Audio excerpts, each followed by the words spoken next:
Yes, it is working. Hello, hello, hello.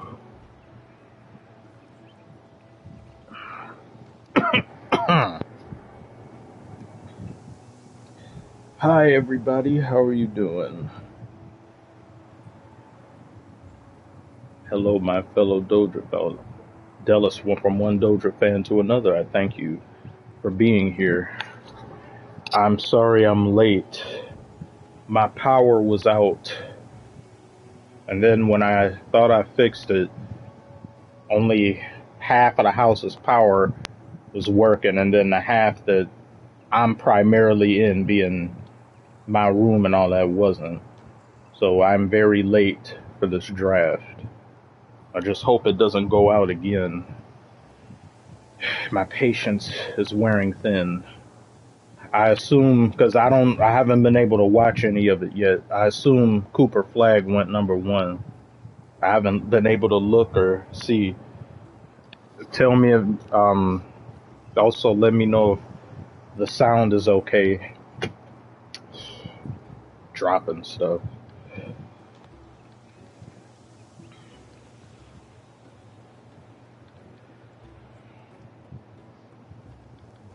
How do I feel now that KD is in Houston?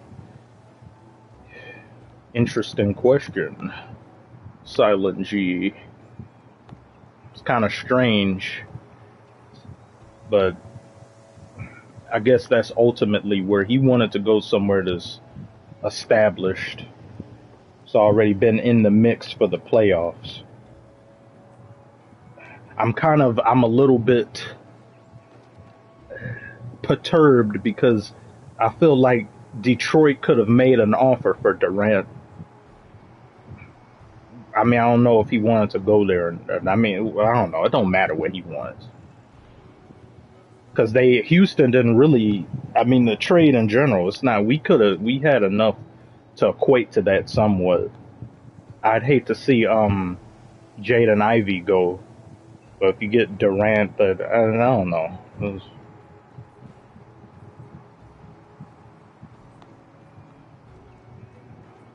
Let me turn back to it.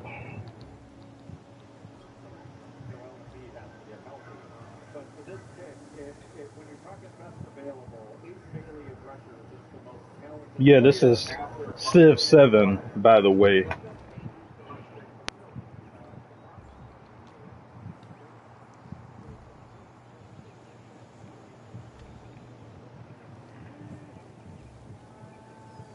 Do you view us as contenders, Ethan asks. Yeah, I can see it. For sure.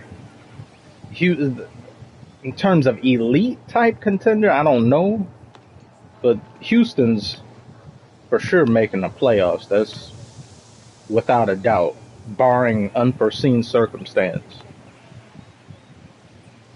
If like Houston or any team, even teams that you probably wouldn't even expect too much of, were to be, oh my God,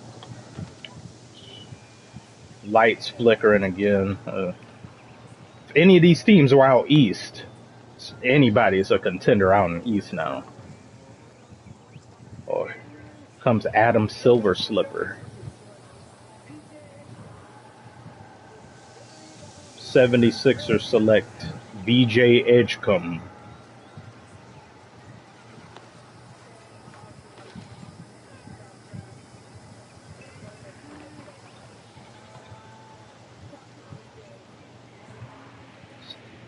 My broke ass still playing. So.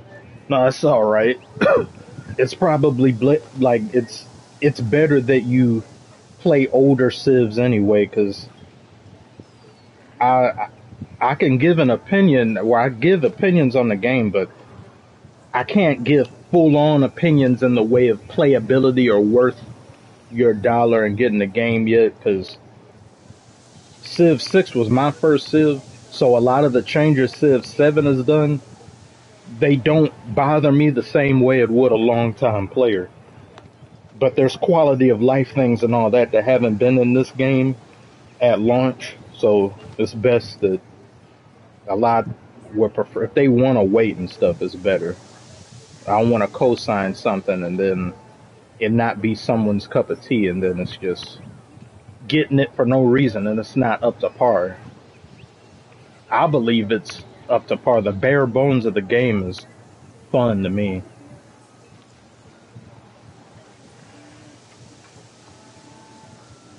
Oh, VJ Edgecombe as a guard.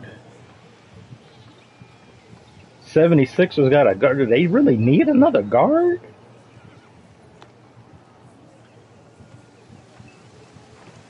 Is that a good pickup for them? I mean, talent isn't. I don't know. I don't follow college hoops enough. But did 76ers need someone, another guard? Are you on Xbox? I'm on PlayStation. Yeah, that name is a little bit. That name is. I paused for a second. As I said, did I missee it? No, Edge come. Damn. Dunk the hell over somebody. Thank you very much, Saggy Bones, for the donation. Who's making it to East Finals next year? If the door wasn't open already in the East, there's not even a door entryway. It's just the whole wall has been caved in. The Celtics are doing everything they can now to get back under the that second apron. And I wanted to make a video about that because there were two different trades that the Celtics have done. Celtics are just kicking people out the door at this point because they know with Jason Tatum being indisposed, and that's going to be the case now for some years. Not year. Yeah, like at least a good year and a half. So that season to them is FUBAR. Next season, they're just like, we ain't even thinking about it like that. We're not viable elite contenders, so why keep paying and doing all this, keeping this team together?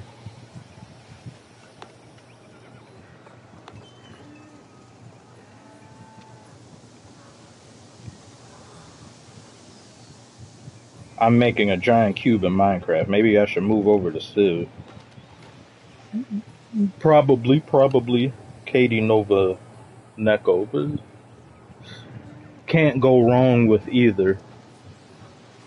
I don't want to make it too much of a Civ type of stream talking about it. As I know a majority of people watching, they probably aren't into those types of things, playing games like this, but I personally have fun on it.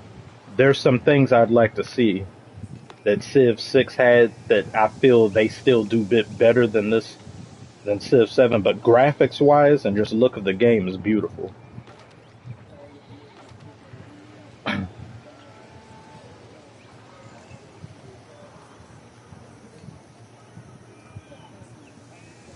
So he got this guy taken by the Hornets. The Hornets have just been, I don't know what the hell they doing.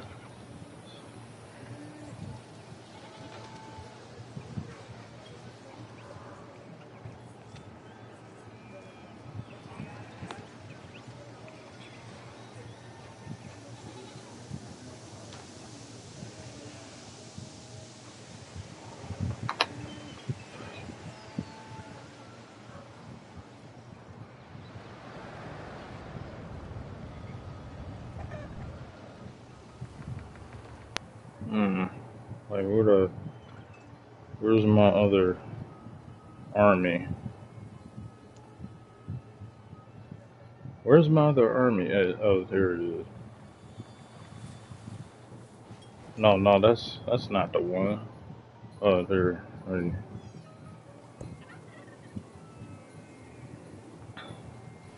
Panic. Dual potential. The truly brave never boast.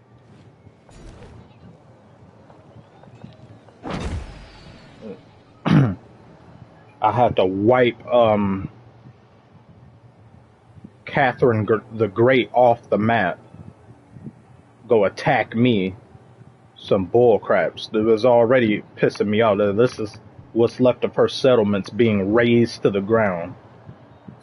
Kicked her out the server. Hell out of here. Go declare war on me and do all that. The nerve, the gall. Thank you very much, Katie Novaneko. I'm gonna be honest, I'm an NHL fan first and foremost, but your videos are very entertaining and make me kind of interested in the NBA. Keep up the good works. Good work. What works? Thank you very much, Katie. I appreciate that. Thank you. Thank you. The most I've ever been into NHL was years ago when Detroit Red Wings were one of the best. I think they're doing good. They're doing better now, but I've never really been too much in it.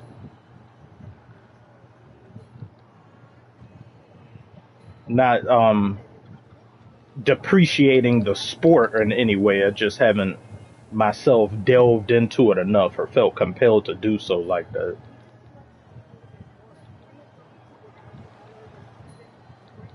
LaMelo missed 141 games in the last 3 seasons. What is the matter?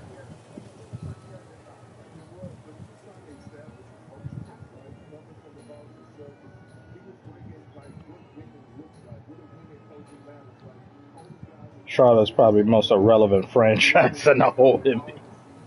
I don't know what goes on there. I don't know what the plan of action is. It's just year after year. I forget sometimes they even exist. I know, no, Chicago Bulls, they had a resurgence up until they, like, people, they end up trading and stuff. So it's between, to me, I think, Charlotte Hornets and Trailblazers. Or Wizards, but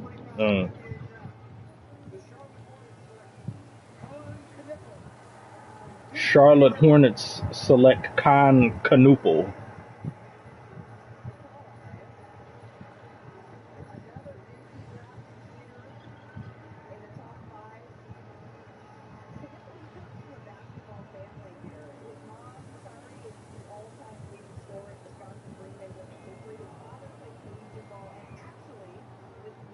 LaMelo getting up out of there.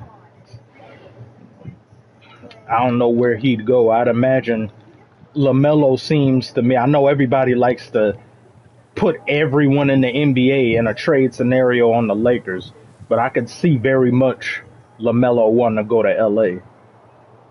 He seems like an LA type or a Miami type. Ow.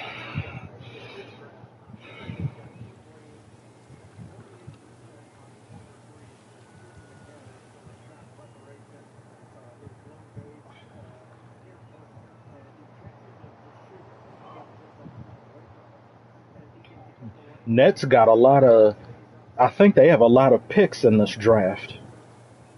I think they'll be making some strides during this off season and by next season.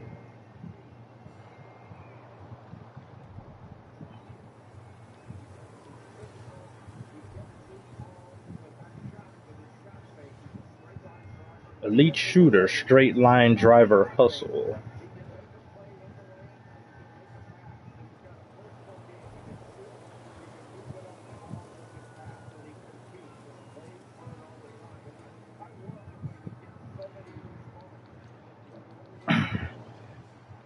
Oh my god. I get paranoid every time that light flickers.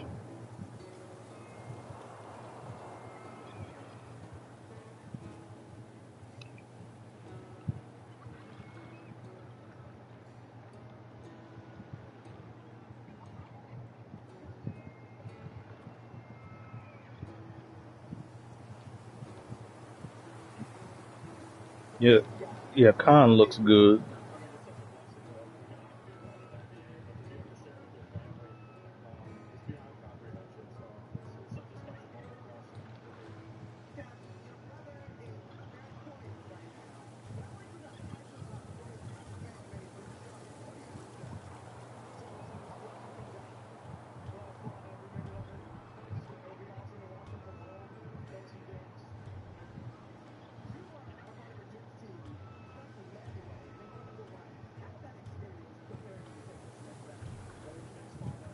Damn, what? How kind of Monica McNutt tall as hell?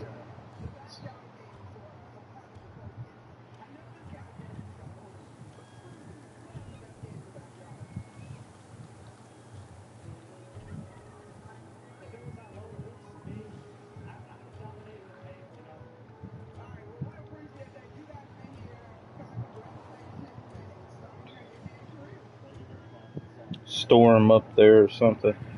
Just shitty electricity combined with it was a storm earlier, but it wasn't. It was mainly just raining bad. Not even bad, but power and all that would be going off on a completely normal day. It's just when it's a storm or it's raining, it just increases the likelihood and chances of that.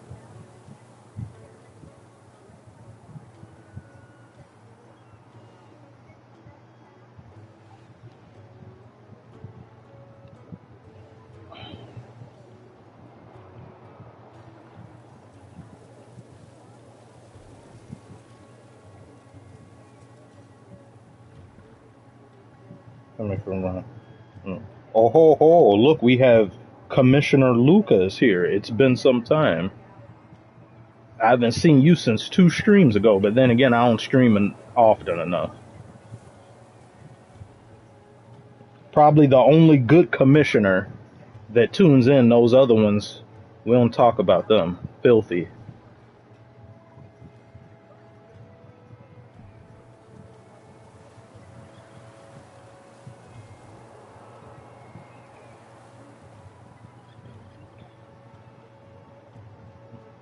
Yeah, so I didn't get to see it when you guys got it because I was late dealing with power issues. I assumed that he did, or else I don't think Nico needs any more people making voodoo dolls of him. But Cooper Flagg going to the Mavericks, there was something about Cooper Flagg. I thought I wanted him to go to the Utah Jazz. It seemed like he'd be a Jazz-esque player. I could see him in the jersey, he'd look good in the jersey and stuff, but the Mavericks, did not. But I don't care how they try to justify it. It's just, it's too big of a coincidence and too likely. It's too much of a script in nature for Mavericks to get that pick immediately after what they did. I could see if this was a season later, but in the same season, that's ridiculous.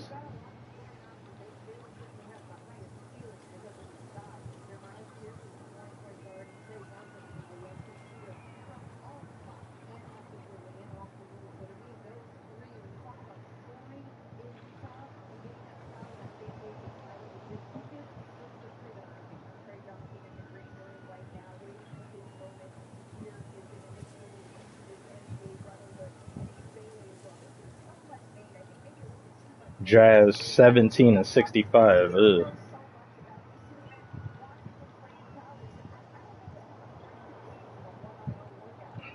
They're wondering if Ace Bailey will get drafted. Jay Bilas best available.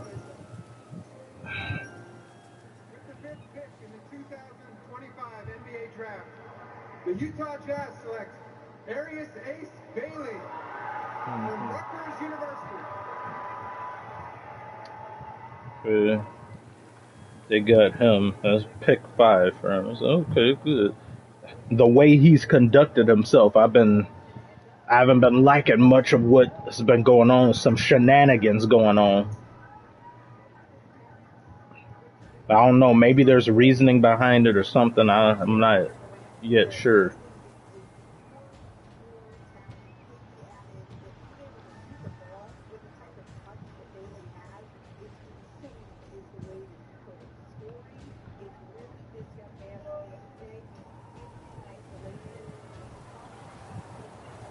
I I guess I'm ahead, Ethan. I turned it up just on when they were calling names, so I must be ahead somehow.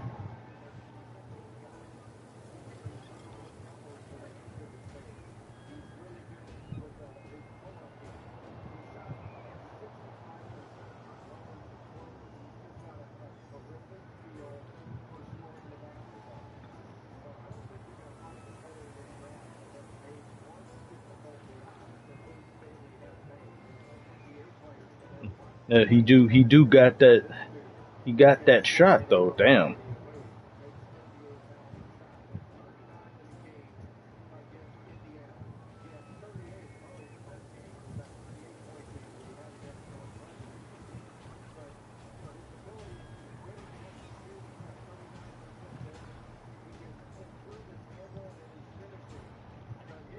Damn, he closed out on that. Damn. Damn, that's good.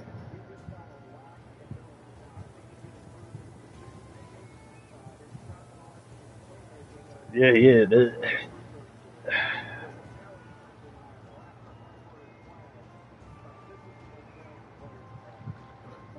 Yeah, Ace Bailey does look like he's gonna be a top type of thing. Like other than, but I've been seeing some people say Cooper Flagg isn't as good as people think he is. I've seen a few different tweets by some people saying that Cooper Flagg isn't even is not even a top 3 players in the draft. I was like, ooh, what?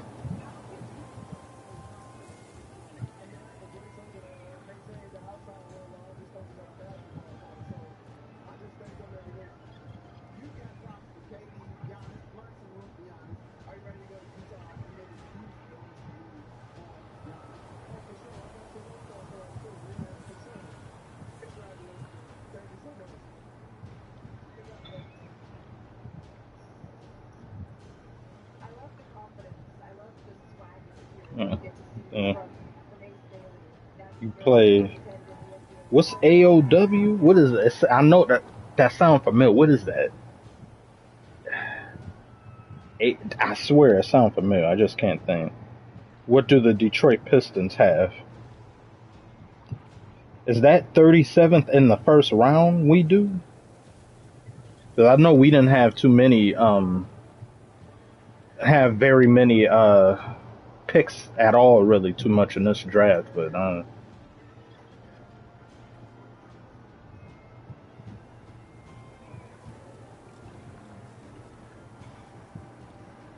DJ, how are you doing today? What's good to you as well? What game does this look like? Age of what? This is Civilization 7.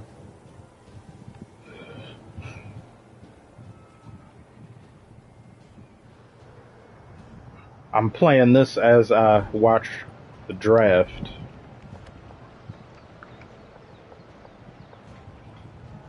What's that?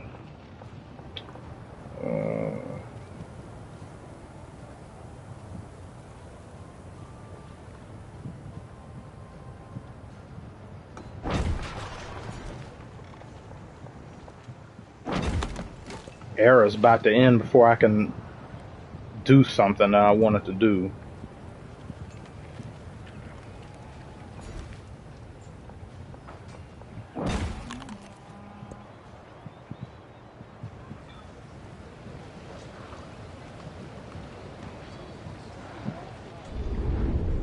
Yep, there it goes.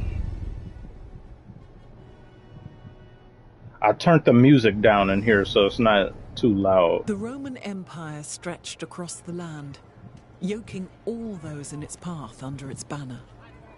As long as there was sun to shine, none could escape its shadow.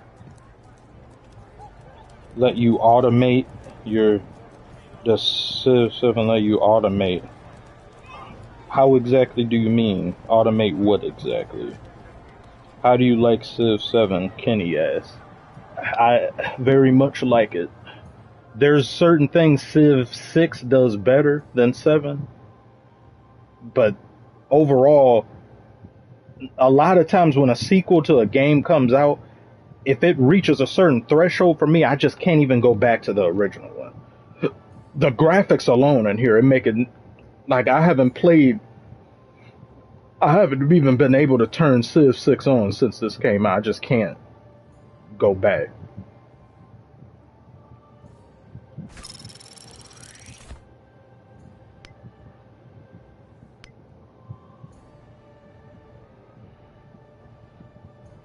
Automate your builders and scouts. Like it, why does that like keep doing that? they got rid of builders for this game, and do I want to? And it's like as you progress, you switch a civilization. But this recent patch they came out with a few days ago and made it so you don't have. It's like you can pick anyone that you want. You don't have to be locked, but it's not too hard and difficult to get some of these if you really want it. But this has been the biggest thing people haven't liked about the game: the civ switching. Do I want Spain? I've been Spain a little too much. I will be Norman. Never could get into Civ 6, to be honest.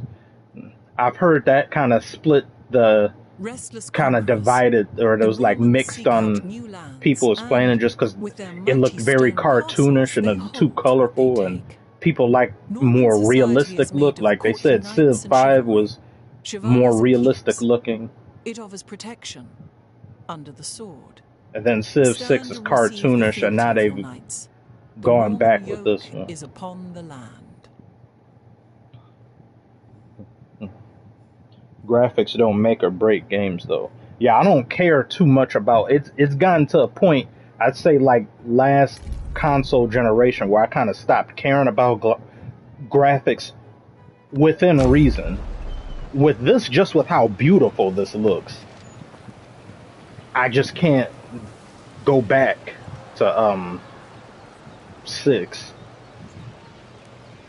The detail and the amount of different things, you just have way more options on how you want your city or your settlements to look and what you do and stuff. So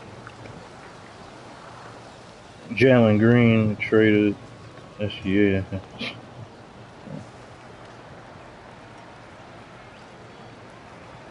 Morning from Australia, y'all. How are you doing, Darth Savant? Trey Johnson.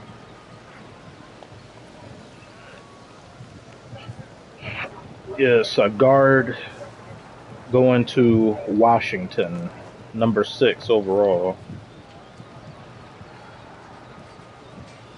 It really just must be, like I said on the last stream that I did, my dream jobs or professions that I wanted to. He's got on suit pants, like suit shorts.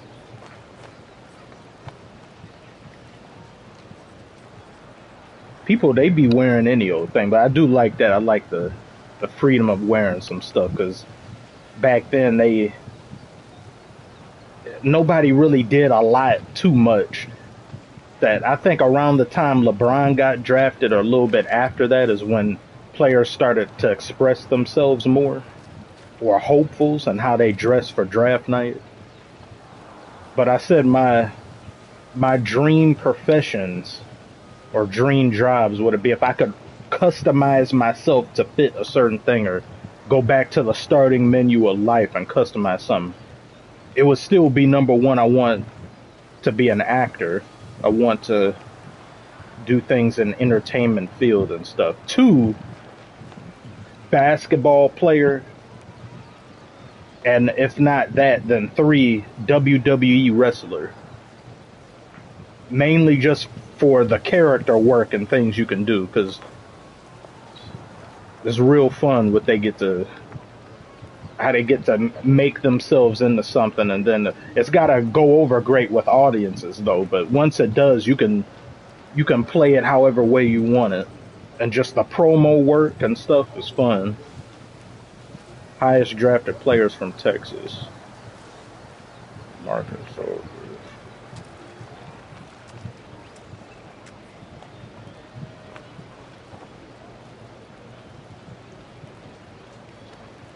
Graphics aren't everything, but I won't play complete garbage visuals. Yeah, I can agree with that. Big Chungus. Remember that.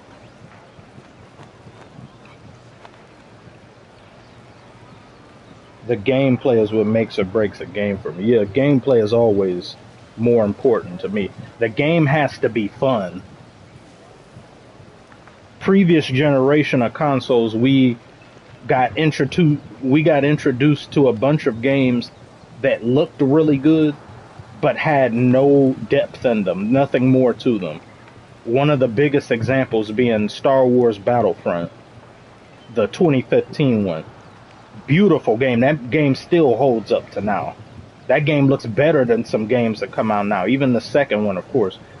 But that had nothing to do. There was no complexity to the game.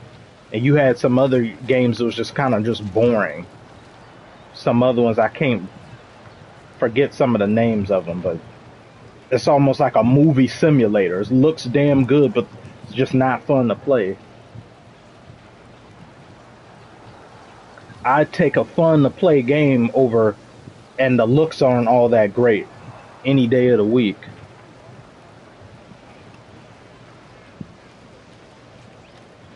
Celtic trade, Jordan Hill asked. Yeah, that was one I wanted to make a video on too about that. I didn't get a chance to because Celtics are they're just trying to reevaluate themselves, looking at where they now stand in the NBA to get from under or over the second apron, and them just coming to terms with Jason Tatum. We aren't going to have his services for probably 2 seasons straight. So paying all of these people, and I think they had like 500 million or something, they were paying everybody on the team. It doesn't make sense to do that if you aren't a true title contender.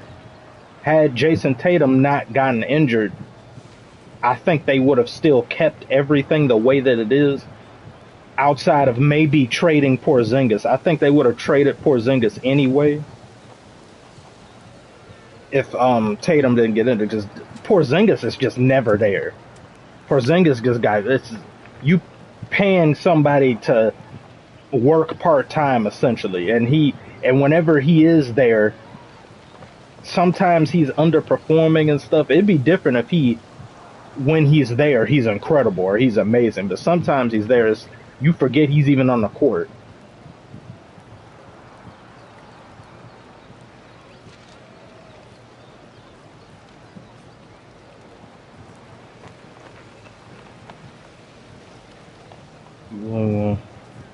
Who wouldn't want to be a basketball player? You're going to get CTE from being in WWE.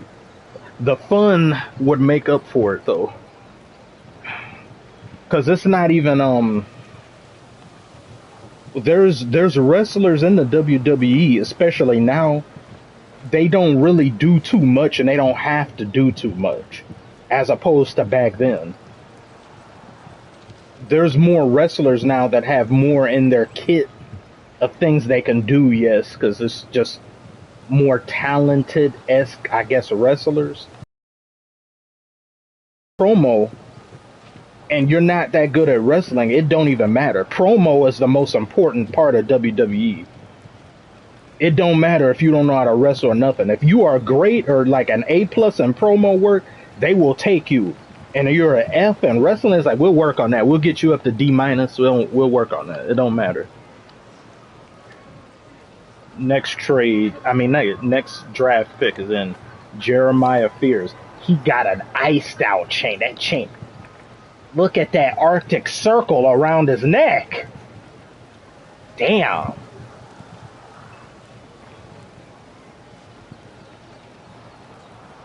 Damn.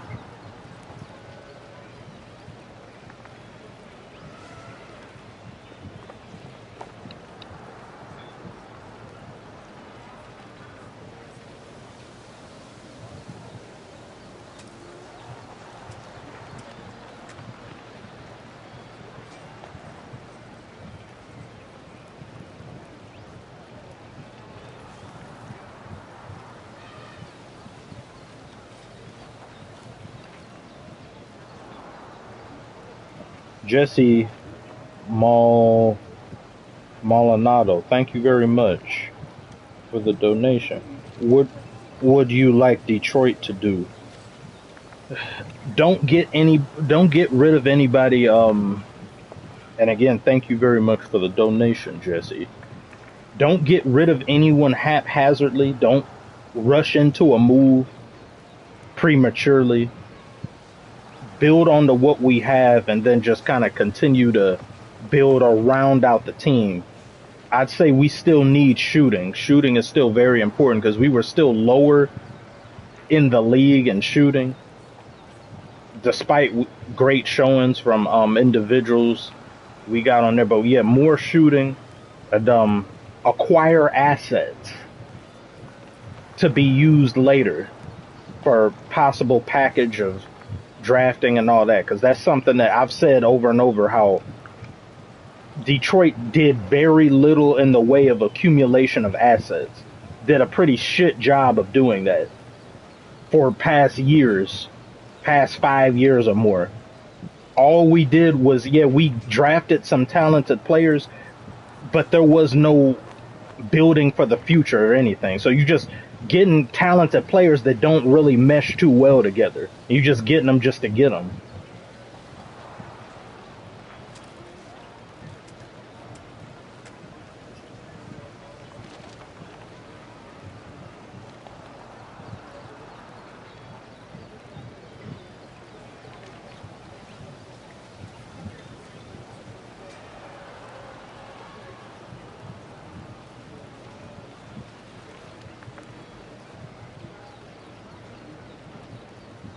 Do you think Detroit should run it back?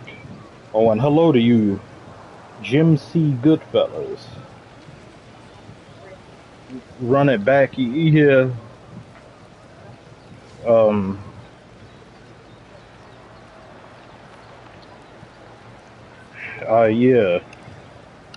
Yeah. Not only just run it back, but continue to round out the roster and make smart additions and build up enough capital to maybe make a trade for a certified star of some sort, pair alongside Cade.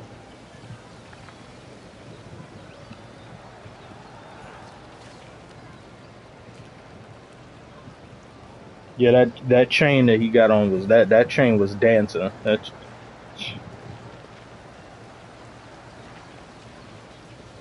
Is there someone not well known that you hope get drafted or become good? Not exactly. I'm not too sure. Very easy to hit and miss. Or like to miss with how many names will be here, and I think we've seen more recently now in years. Sleeper picks have been looking great, more so than top 5 and top 10 picks.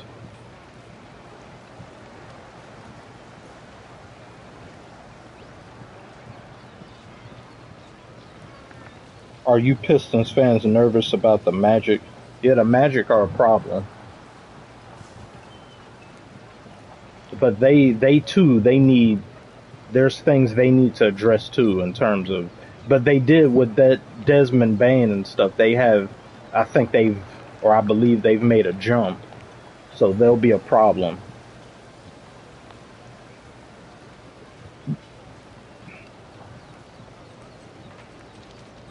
But yeah, it must be very cool to be drafted, especially when you a first round pick. Or if you're a, like top 15 pick, you get all these people.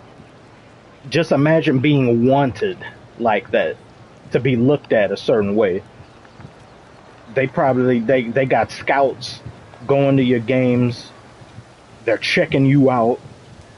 They see something that they like, and then they'll be over here salivating to your draft rights, and when they do draft you, they essentially give you the keys to the kingdom.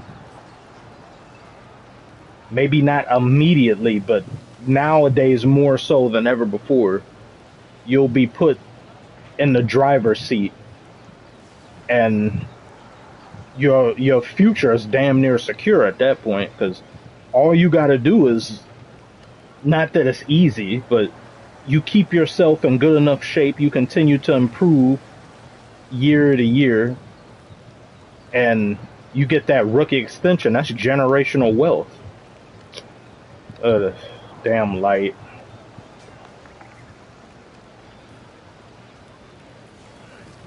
You got a whole organization of people that believe in you, and you got a ton of fans and stuff that'll love you. Get your jerseys, and it's a gateway to a lot of different possibilities. You could just do anything that you want. First time showing up in a stream. What's good, man? How are you doing, Uncle Boobs? A name, eyebrow-raising name, but I welcome you nonetheless.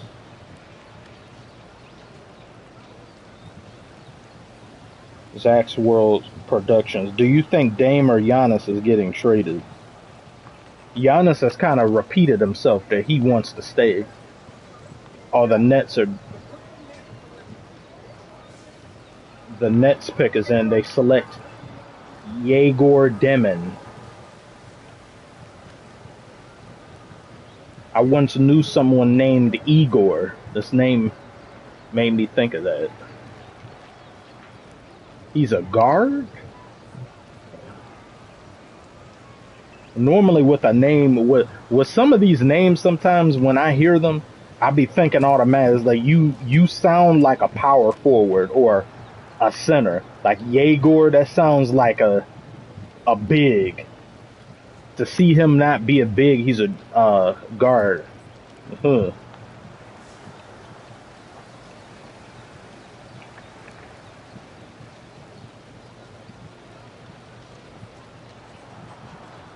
He got drafted to no man's land. Even if it's no man's land too, it'd still be great. Because then the dependence is that much more on you. You should feel even more loved and welcomed. Because these small markets, especially the starving franchises, they'll do everything they can to keep you, and they'll love you like nowhere else, like not too many other franchises. You get drafted somewhere to like the Celtics or the Lakers, I feel as though they don't really care about you until they see you're certified and just valid in your skills and talents. And they're all about, what have you done for me lately? Have you gotten us a ring? No? You're all right, I guess. But some of these other teams that don't get too many great players come their way, and just history hasn't always been kind to them, I feel as though they care far more about who it is they draft and love them more. And it hurts that much more when a player of that caliber leaves, and then that franchise or organization goes back into the doldrums of irrelevancy. Probably took like 40, 50 years to get someone as good as you, and then you leave. Oh, now we're back to nothing again. Like a baseball equivalent of the Angels when they had Shohei Ohtani. I wonder how Angels fans felt. I think some of them were kind of in favor of him leaving just because they wanted to see him be great somewhere else, because I don't know. But just sad too at the same time.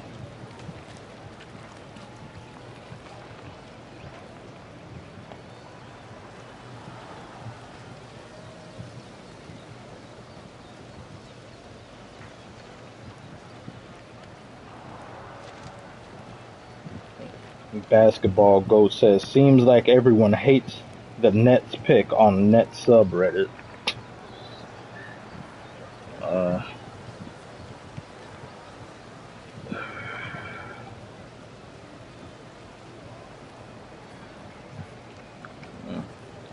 Maybe it's something they didn't do. Maybe it's some organization should have drafted for a different position or something. That's one of the first things I immediately think of when there's anger directed at a player that's getting drafted. I think, does that team need that person of that position or not? Because if they draft someone in a position they don't necessarily need, people get angry. It's like one of the first things people get angry about.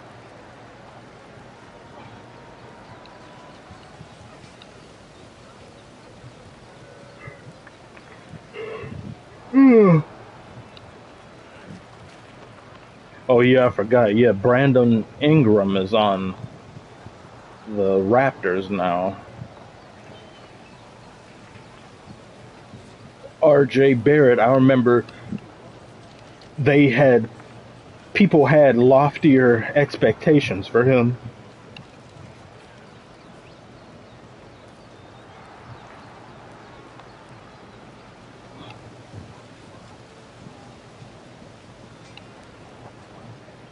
The Detroit hate for Troy Weaver being responsible for the worst losing streak in NBA history is still not the same as Nico Harrison and Dallas. It isn't. Because what he did there is worse, even than the worst losing season of all time. You can't get a certified star damn near out the gate like Luka. Somebody that you don't even get. You may have a whole generation of players that get drafted and aren't as good as Luka, and you just give him away in the dead of night while people sleep.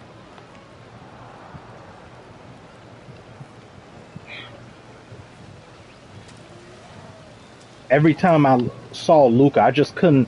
Some players, you just can't imagine them being somewhere else. He seems like such a Dallas Maverick. I look at Luka as like Mavericks, and I couldn't imagine being a Mavericks fan and then that happened. Oh my.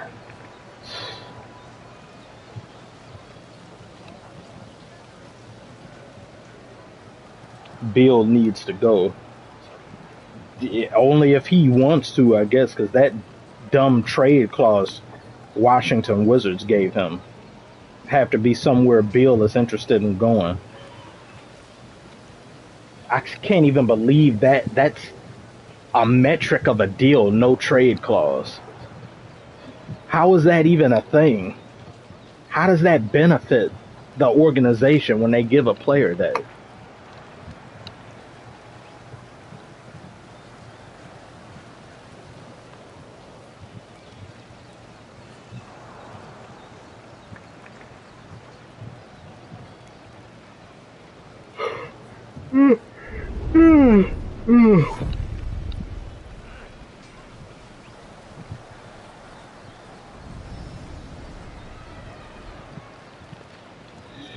What do I want to do here?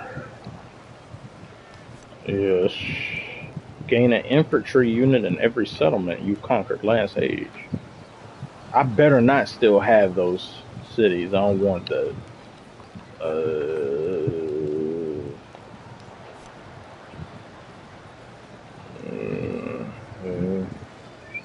Let's say conquer.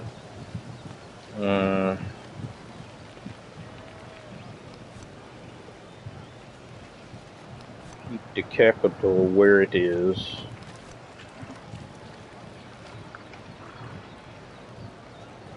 Right.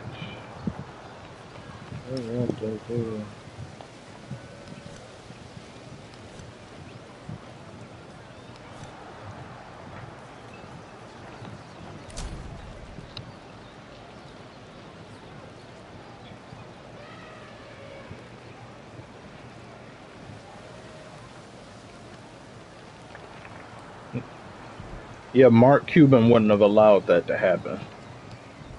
Not dumb. I could tell he probably was like, oh, hell, nah, of course they stupid for that. But then when they ask him, he's not going to be honest exactly. He's going to do the PR thing. Overbuildable.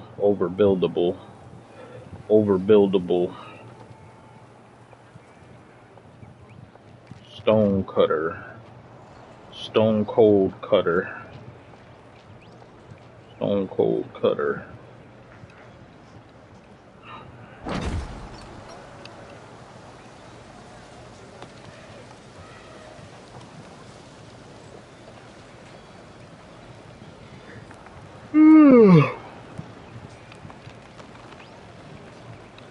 Colin Murray Boyles going to the Raptors.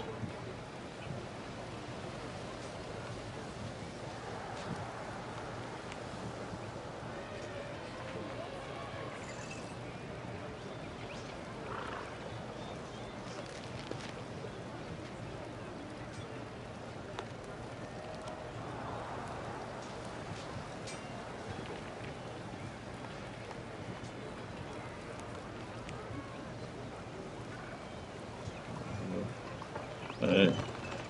Good. Guess somebody's a rebounder. Good at rebounding.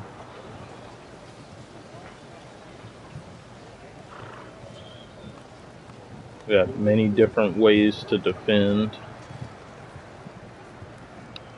Oh, good. Really good. Good. Oh.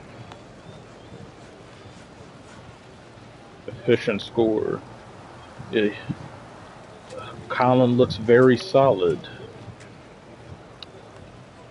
Should be some great things in store for the Raptors.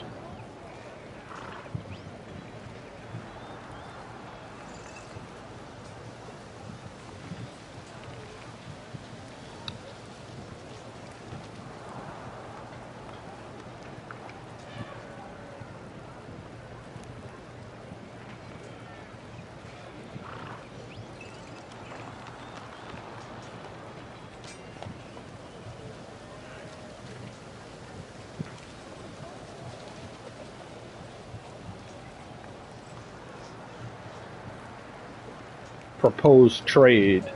All the Suns are proposing a trade, I guess. Rockets. Uh,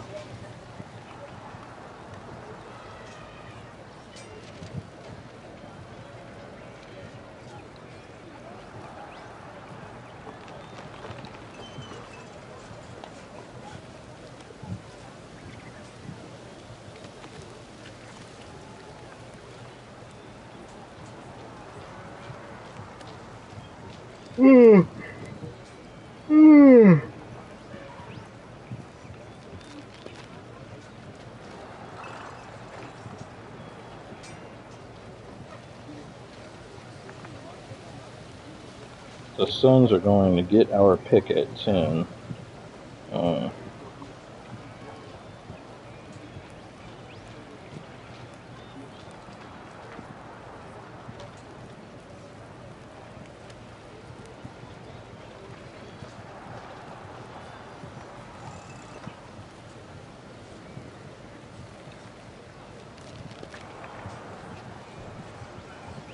That must be an interesting feeling as well when you get drafted by one team and then minutes later you get traded, go somewhere else entirely different.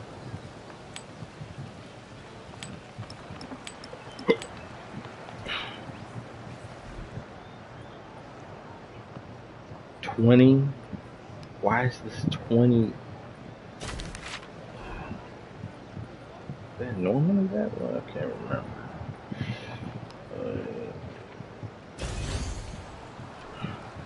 Gonna keep, I guess. I guess they're gonna keep Jalen Green.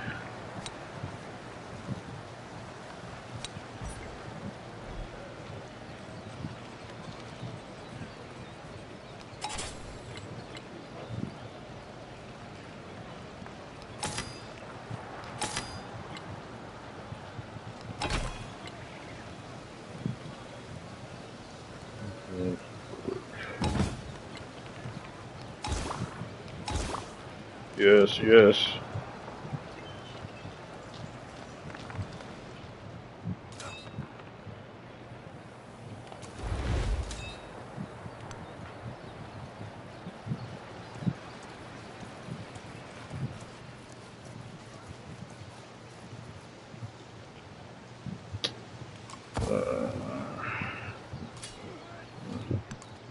I apologize in advance if the power goes out and ends the stream.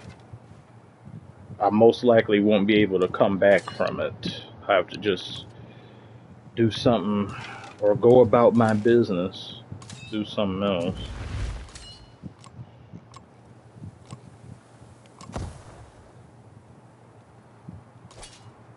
Why y'all pack this all in one city?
I am back.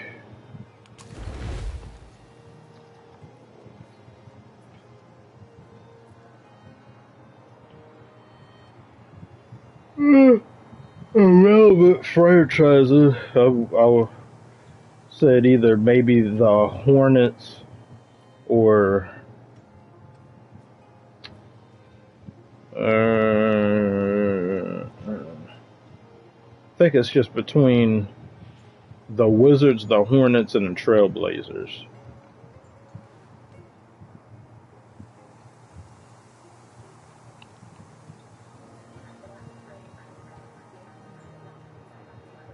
This man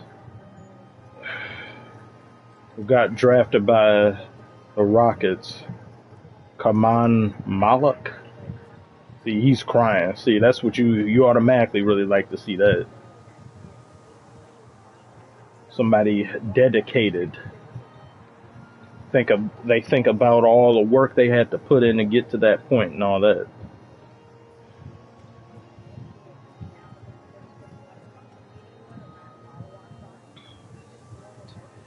He gonna be over there with KD and them, getting drafted to a contender or a possible contender.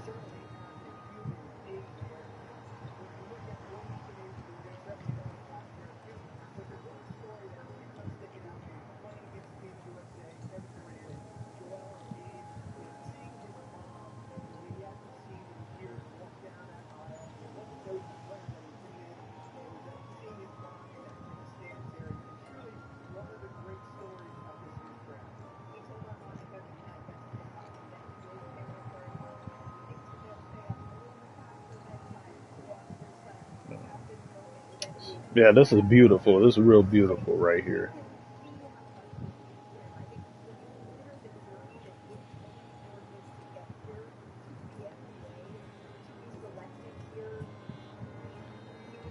Born in South Sudan. Dang.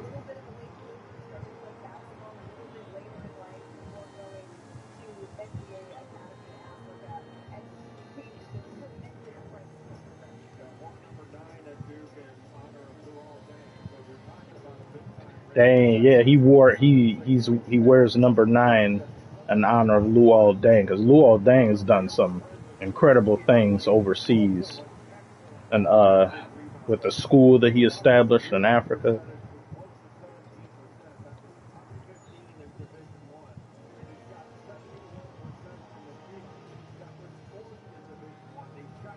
Mm. Yeah, this is a great pickup.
Great signs are automatically seeing players. You see somebody crying and sobbing as they get their name called, and you can feel their dedication. You're not gonna doubt that they are in it for other things, or like their focus is gonna be somewhere else.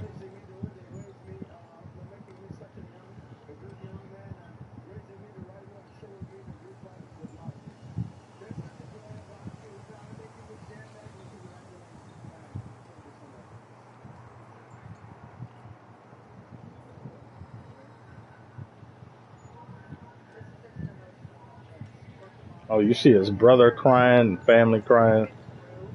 That's the best part of the draft, in my opinion.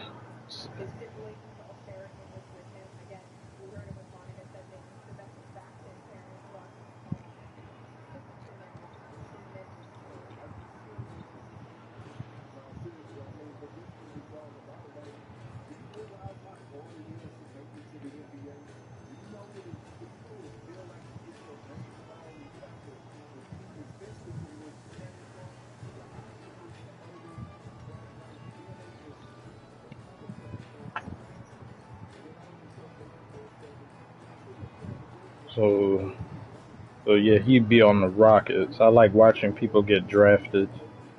The NBA crying or laughing, it humanizes them. Yeah, it really does.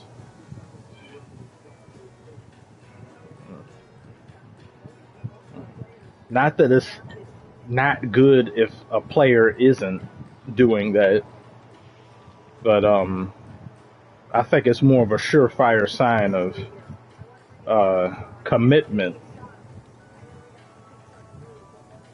3 Duke players selected in top 10 in NBA draft. Oh, he's from Duke. Wait, what?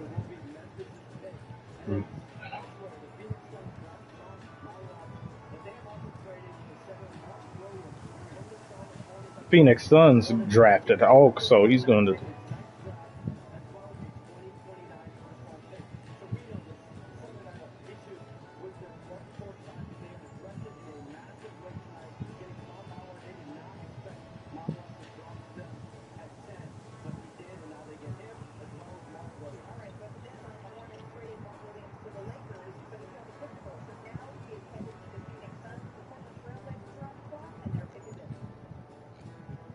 Okay, Trailblazers are picking. Oh, a trade.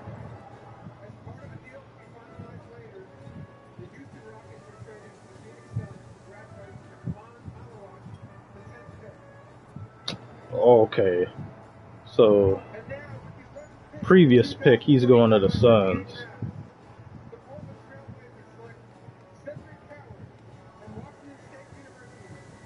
They do need Suns do need a big.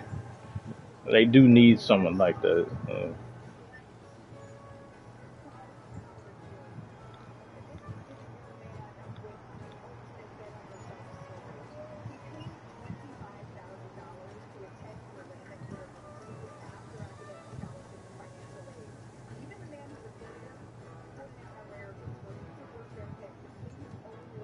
Cedric Coward is going to Portland.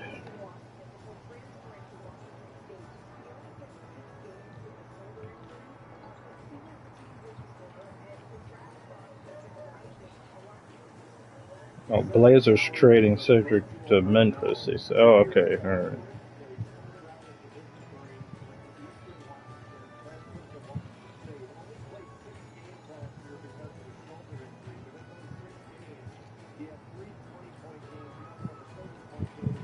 Who outside screaming?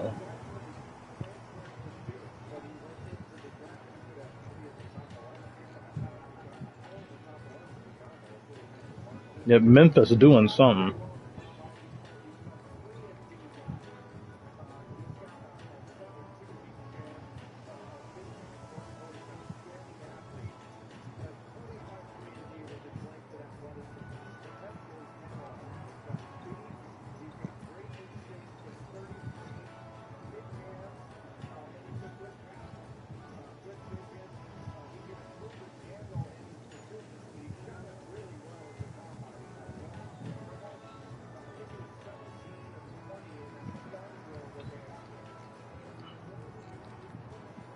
You may see there may be a couple different players that have gone so far that may end up being better than what people think they are, or only going by highlights and some things they mention, but it looks interesting.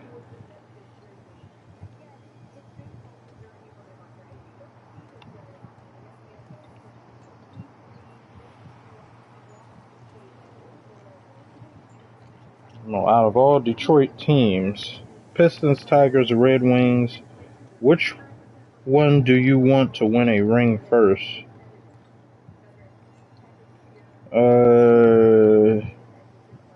I'd say Lions, because Lions have been perpetually awful and terrible for decades with nothing to show for it. So I think I'd like to see that, actually.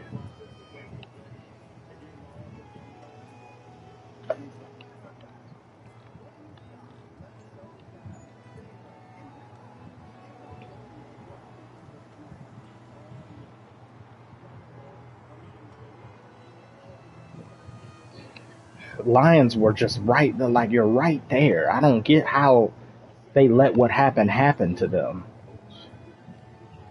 It really felt like it to be so close, 2 different years.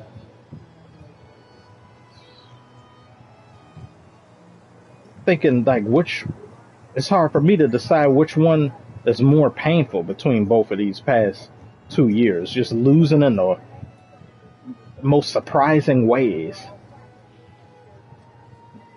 But the injuries, we did have, I think, yeah, the injuries played a big role, so it kind of looked like some would hurt. So I think last year's loss or some could possibly have been worse. There's just too many injuries to important people. I want to see Pistons win another championship. Yeah, I'd like to see it too, but I think Lions have been starving far more, and it has been some time since 2004 when Pistons won, but Lions, it's been like just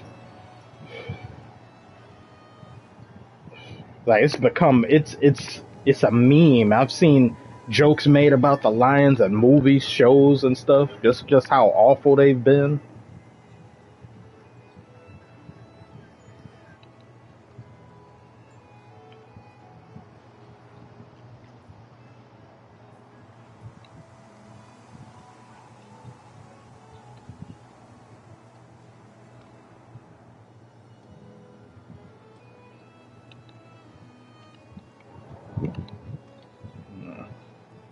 Let's see. Yeah, it's still the first. Yeah, that's ridiculous. Yeah, I need to see the Lions get something. Let me see where these. Okay, there's one.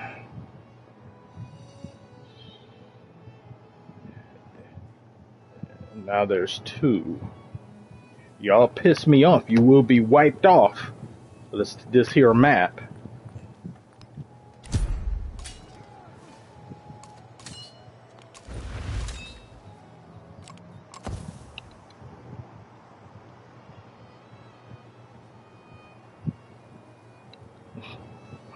Yeah, 0-16. So that's why I'd like to see the Lions be something. It'd be a long time coming too. Maybe third time will be the charm. In this upcoming NFL season, we'll finally get there. I can't leave this port because of that idiot.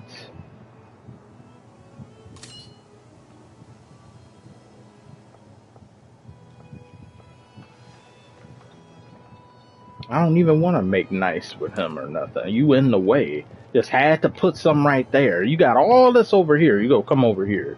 Annoying.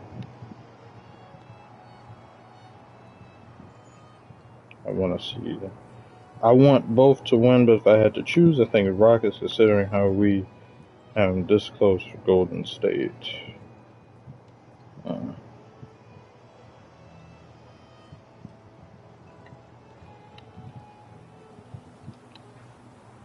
Most annoying part of Civ is the barbarians at the start of the game. They slow everything down. Sharing. Okay. Sharing what? Yeah, the barbarians, I've been annoyed sometime where I say, should I take them out the game? At least in Civ 6, it gave the option to whatever. And here you can make it so they are either all friendly. I like how you can at least converse with them. You can get them to not be a horde of raving lunatics. but the amount of how much they be pissing me off, I don't even be wanting to talk to them. I just wipe them out. It's easier that way.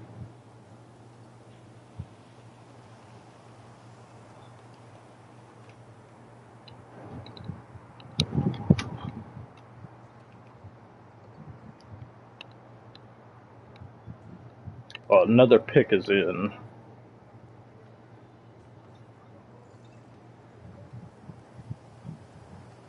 Bulls select who? Noah Essengay? Noah Essengay.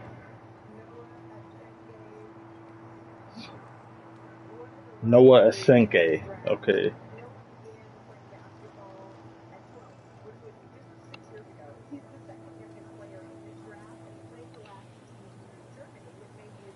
Plays video games and watches anime in free time. Ha! He's just like me, for real. I've been doing a lot less of that though, so actually no. Oh, he's got bedazzled arms or sleeves.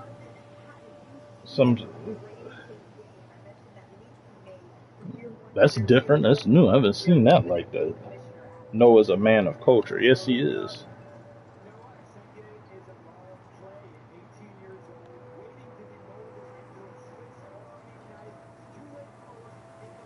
Two-way forward. Explosive.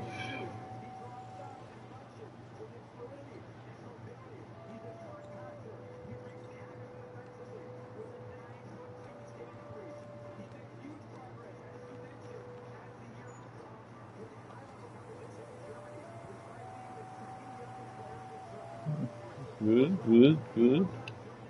Modern NBA players play video games and collect Pokemon cards. Times have changed. Yeah, but yet possibly for the better. I don't have a problem with it.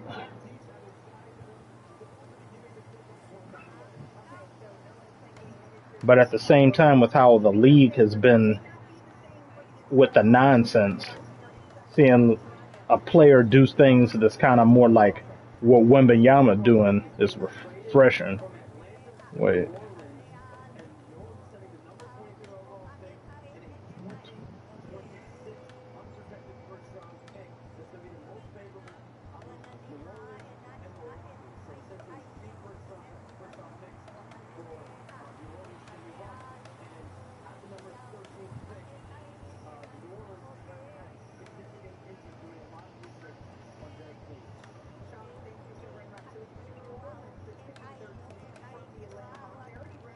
Okay, so now New Orleans is picking 13. They traded their pick, or someone traded their pick to them.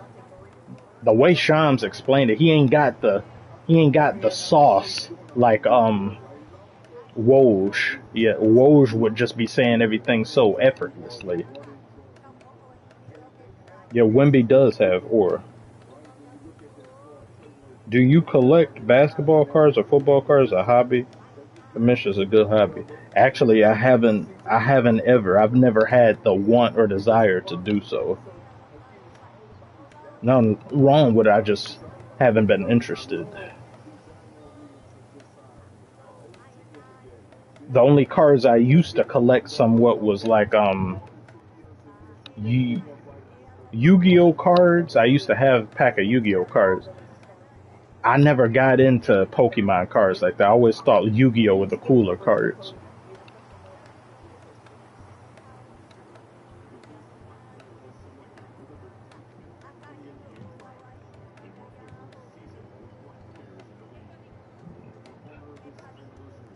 Oh, I like what they're doing right here. I like the first black player selected in 1950 with the 13th pick.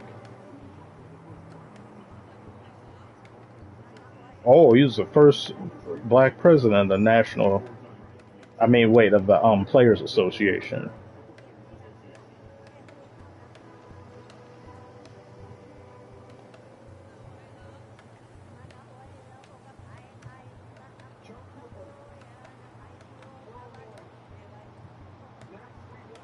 I don't think they've ever done something like this before. I like this.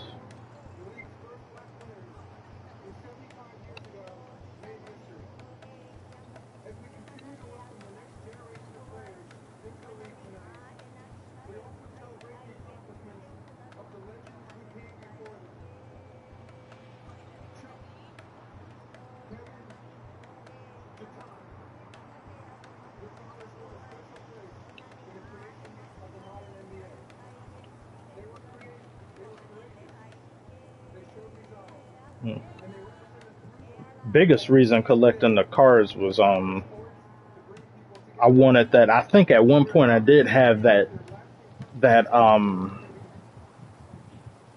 apparatus you put on your arm to duel people for Yu-Gi-Oh! And it just felt more of a reason to get cards, where Pokemon was just kind of like, eh.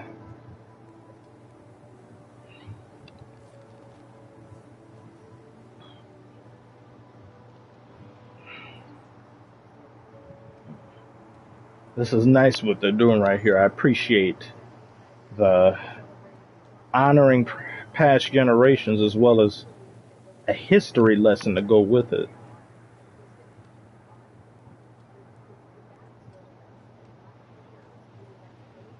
Yeah, that dual gear, yeah.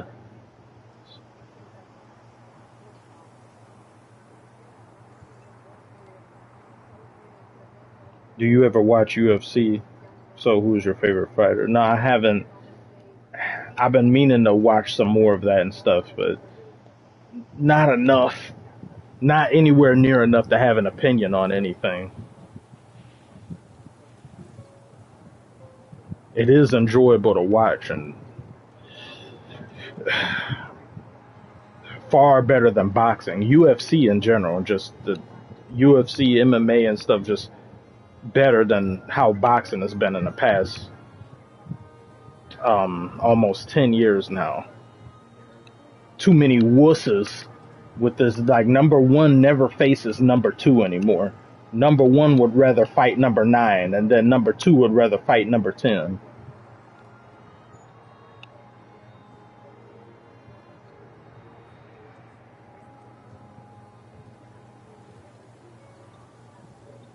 Is it Ramaxis? Or is it Ramoxis? How are you doing?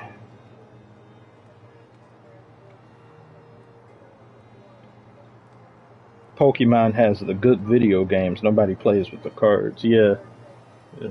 There's some people that's been collecting them lately because of some thing, trying to collect them and sell them. They've been scalpers and all that. But I've never been interested in the Pokemon cards. The Yu-Gi-Oh cards, though, I had some Egyptian god cards at one point I thought were real, but they weren't. They were just fake. But then I was treating them as if they were real. I forgot who even gave them to me. And I don't even know if I have them anymore. It could have gotten lost. I had all 3 Egyptian god cards. Obelisk the Tormentor, Slifer the Sky Dragon, and Winged Dragon of Ra. That those were illegitimate. But I remember when I was little, I'd be like, no, these are real. And most people didn't know. It was only a few experts who actually knew what they were saying. It was like, that's not real.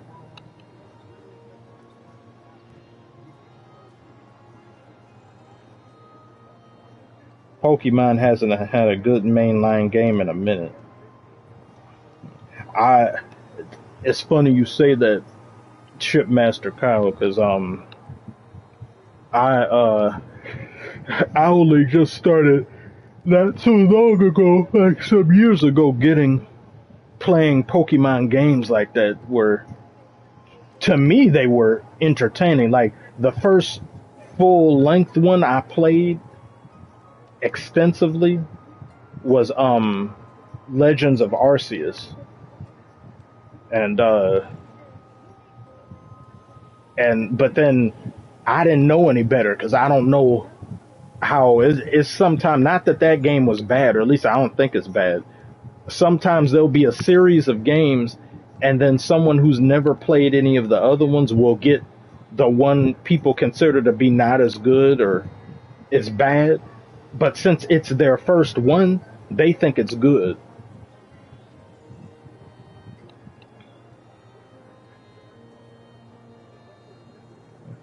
Oh, okay, yeah. Can't stay long. Just want to jump in here and say what's up, Dynamo. What's up to you too? How are you doing? Appreciate you for even stopping by.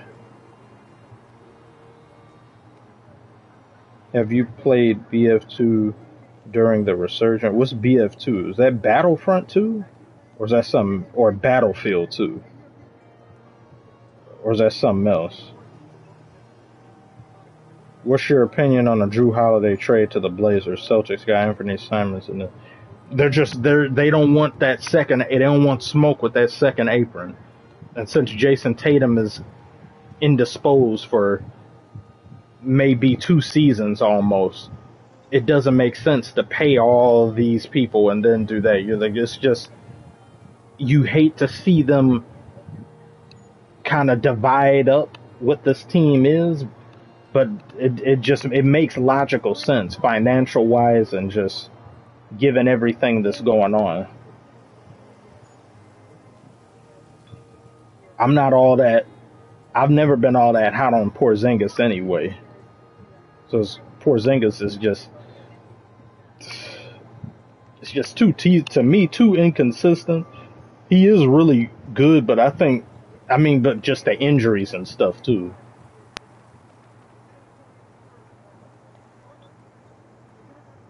Here come these damn Spurs selecting again. They got Carter Bryant.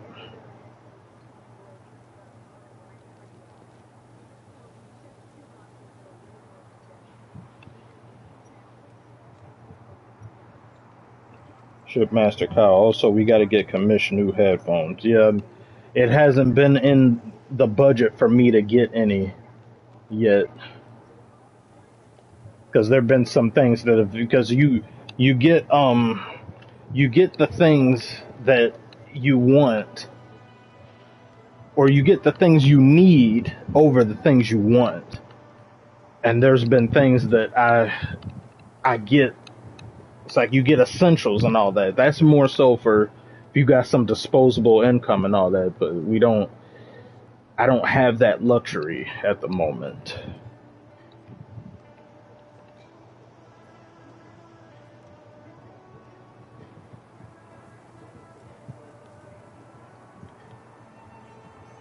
Nine years younger than Holiday. Yeah, it's good. This gives them time. They'll probably be in a. I've heard Celtics they're also talking about possibly trading Jaylen Brown as well, which I think, hey, that's a lot. I get Porzingis, especially Drew Holiday. Like I say, well, this. Hate to see him go, but I get it based on things are going on. But Jaylen Brown, I don't know about that unless you know for sure you can get somebody equivalent or better.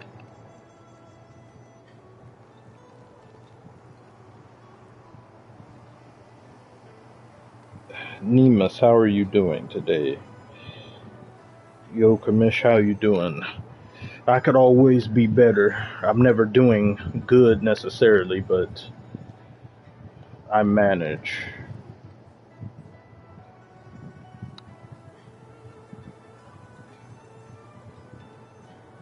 Oh, it's okay, and I should go up.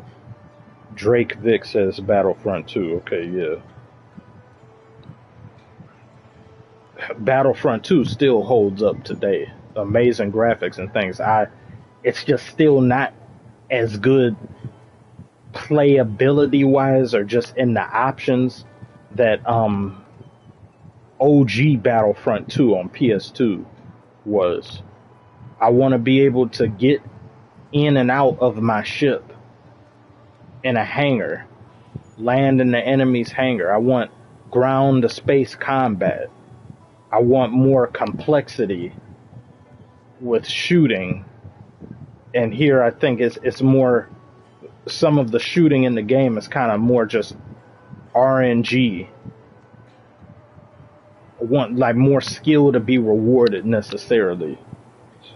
I mean, damn near what all people asked them to do, they gave them 2 options. It's like you either do Battlefield reskin with Star Wars or remaster the old ones with today's graphics. And they didn't do either of those things and gave their take on it. And the first one they did beautiful game, but there's nothing in it, no content. And then the second one, they had a ton of controversy because they had Darth Vader behind a paywall and all this other stuff.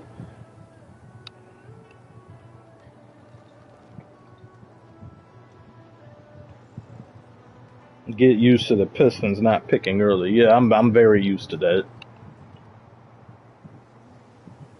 Nikola Jokic is not getting traded anytime soon, Ethan says.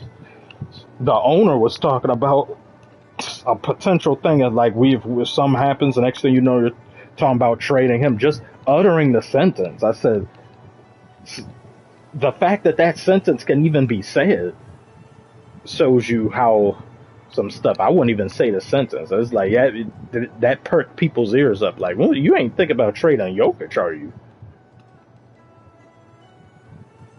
Letting EA do Battlefront was a mistake. I do agree. All they got was just, it's just beautiful. That's all. That's the main thing that stand out about it. Phenomenal in looks. But what they did and didn't do to the game, simple, basic things. And I remember they acknowledged that people wanted ground to space combat. And they didn't even, it's not that they said that they couldn't. That'd be one thing. But they said they could, but they chose not to because they feel as though it would divide the player's focus. They wanted things to remain on one different thing. It's stupid. It's like, don't make the game then. They didn't even have space battles at launch in the first Battlefront. On launch in Star Wars video game, and there's no space battles? It's got the star in it.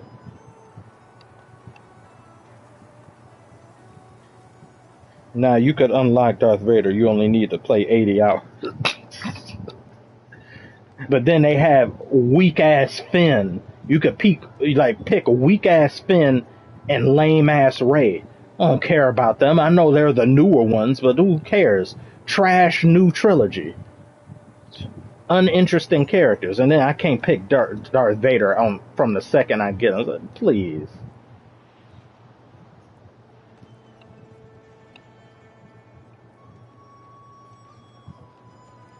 I hate EA almost as much as I hate Scott Fawcett.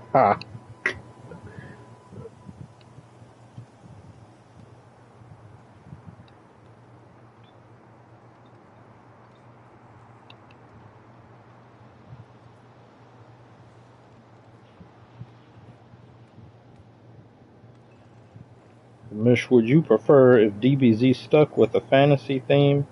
OG Dragon Ball with Goku being a human and Piccolo being a demon instead of sci-fi theme, but theme being... I think, yeah, I do like that better.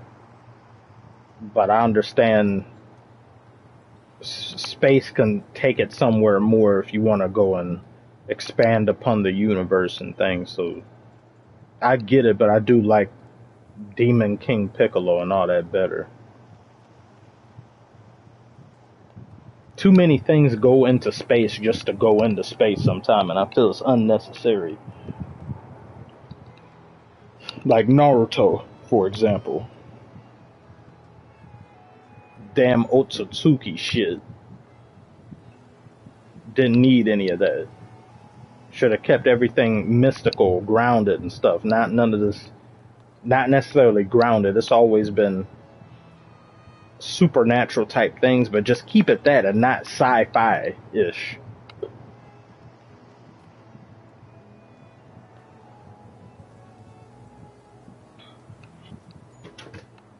I keep dropping stuff. You should review rap albums you enjoy or even those you hate if you run out of ideas over the off-season. Yes, that's exactly what I was planning to do, Patrick. But, I got tons of things that I can do, but it's always my own personal life that interferes with the making of those things. I'm glad it's like I like now that the season ended, because for me, it's good that it ended now, because this past 2 months or more and making videos for the playoffs has been just horrible, and just having to manage it. But at the same time, that also opens up it's like, well, what are you gonna do now? Because there's easy gimme videos. Everybody, you want easy gimme videos every now and then. You look at a game, you make a reaction. Now without that, and then with people's interest going into other things, then content isn't always so do it in your sleep as it used to be. But in terms of ideas, I have a list of hundreds of ideas, mostly skit based and funny things that I haven't been doing that I've added on to during the season, because games and NBA news took precedence for me. And I said that, well, I don't want to make something and then something happens and then I have to upload over it and then it just kind of ruins the video. So I'm freed up more to do some of those things I want, or a lot of them anyway. Hip hop being one of them, where I'll be making a lot more videos, things like that, some artists and some topics surrounding things like that. Yeah, I'm very excited for Clip's album.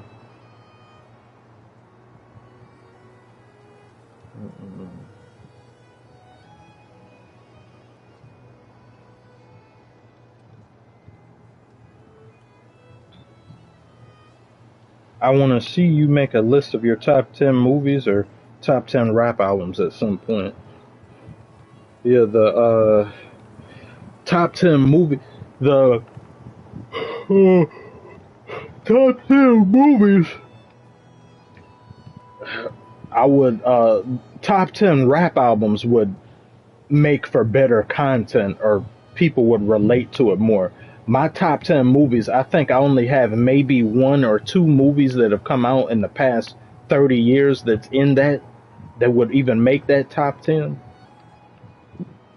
A lot of movies that I grew up on, have been fond of, have been very old. And I don't think a lot of people would know what I'm talking about exactly. And then it,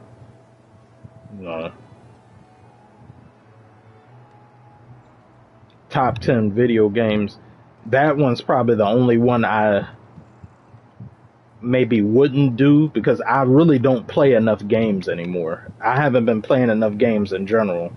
I've never considered myself an avid enough gamer.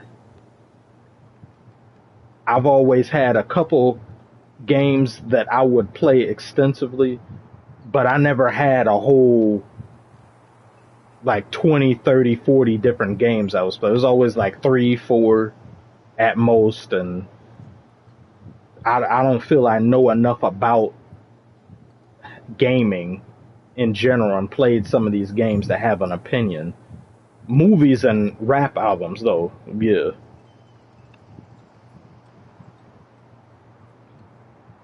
Nah, man, what happened to Bro's headset? It broke a few months ago, and then I haven't had a budget really to go out and get another one. But I just haven't been. It's been things that have been more important, necessities that need to be gotten and purchased before entertainment products.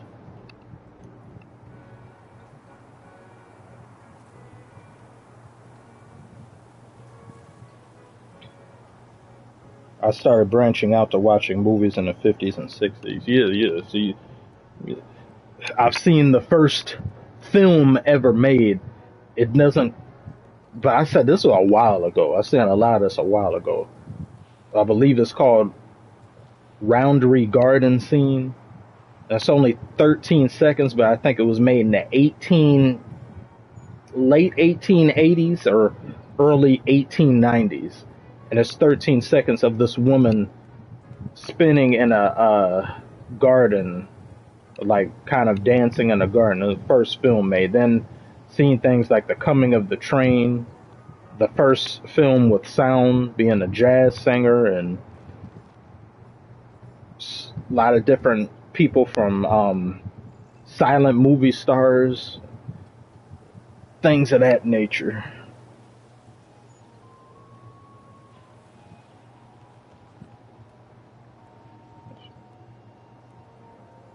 I started branching out around movies. Movies from the 80s hit different. Because of those movies back then, Metropolis. Oh, yeah, Metropolis is great. Yeah, that is a masterpiece. I remember when I first saw that, I used to watch Turner Classic Movie Channel until they made it subscription based. But I saw it when they were advertising. I was like, oh, whatever that is, I have to see it. Brilliant. The thing about movies back then is that they had story was always very important. They didn't have special effects to lean on and all this other stuff. So a bulk of the stories are just better for movies back then than now, because now you don't have to do as much. Like, you put some nonsense in there, special effects, it'll go and make people think the movie is better than what it is.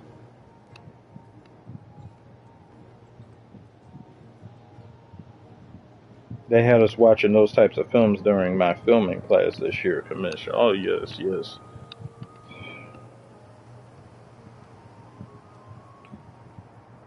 Oldest movies I've ever seen is the first King Kong movie, 1933, and the first Godzilla. Yeah, that. I remember seeing, first King Kong. They had another one. I forget, it was Mighty Joe Young and all that. It had like a stop motion looking King Kong back then, because that's what they. It's like, some people, they look at those and then they be like, oh, this movie is cheesy and corny, but then place your mind in the mind of an individual from that time period. You've never seen anything like this before. There's no precedent. So to them back then, this is the first they're ever seeing it. People now allow the entertainment and things and stuff that they've been conditioned with now to cloud their judgment of how everything else was. So don't look at anything from the lens of now, because you won't be able to appreciate it.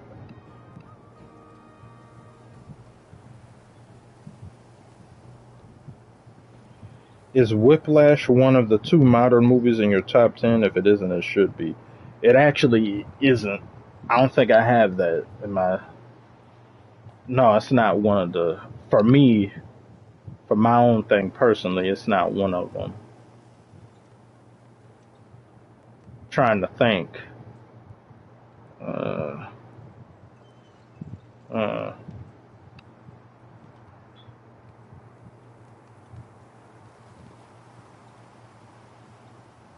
Do the Right Thing was the only movie I saw that was from the 80s during my senior year.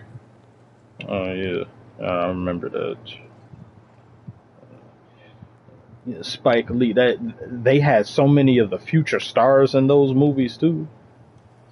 Saw people like Chris Tucker, Martin Lawrence, and all these others, and that was the next generation of people who were going to be something. Now it's social media dictates what's the new and some stuff. So there's a disconnect, because everybody was coalesced into seeing the same 1 to 2 things of entertainment, being TV and movies. Now, since social media is far more broad, there are people who are famous with select demographics but won't be famous outside of that. It's be like, a bunch of 14 to 18-year-olds know who you are, but everybody 20 and older, they don't know who you are. They don't. So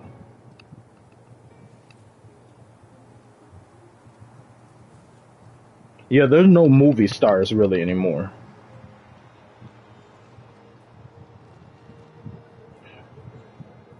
We go back to the draft. We got Yang Hansen.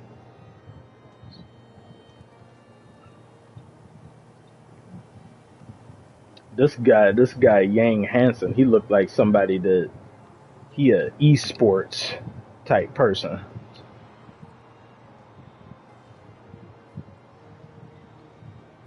Highest selected Chinese football player. Yeah, Yao Ming, he went number 1. Remember that.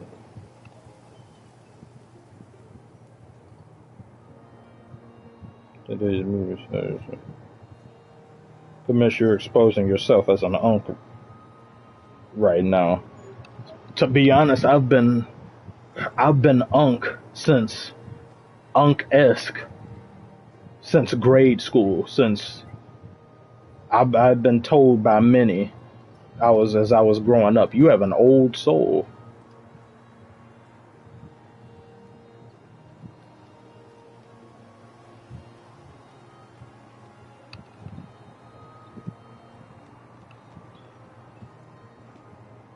But yeah, there's no movie stars anymore. I don't count those who already were, who can still be in things like a Meryl Streeps and Brad Pitts and all that, and like newer generation stars. There's no movie stars anymore. There's just, you do a role and you're known for that role. Like Tom Holland is a movie star for playing Spider-Man. Don't nobody care about seeing Tom Holland in anything else. I'd say Zendaya can be in different things. She's more of a movie star than he is. She has more, I guess, versatility. He probably would if I think he's been typecast a little bit. But others, it's just a role. It's like the character you play is famous, not you. Anthony Mackie, who plays Falcon, and who's and Marvel, he said this some years ago. He was like, there's no movie stars anymore. It's like you would go to the movie theater to see the new Arnold Schwarzenegger movie or the new Sylvester Stallone movie. Now you go to the movie to see the new Falcon movie, not Anthony Mackie. You don't care about Anthony Mackie like that. It's literally out of his own mouth. I said, that's right, it's true.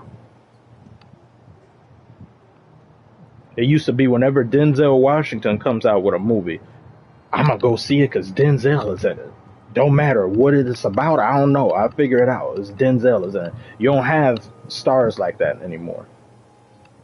Yeah, and Tom Holland in too many things. Every time I see him, he's just...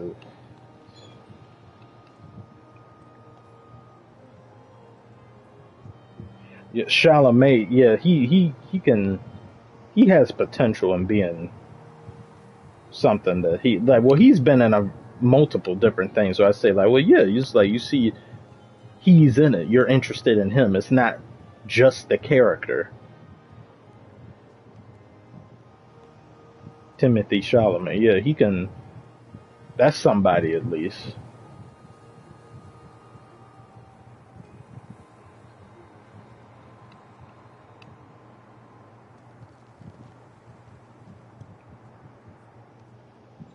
They just pop artists now as a movie star. So.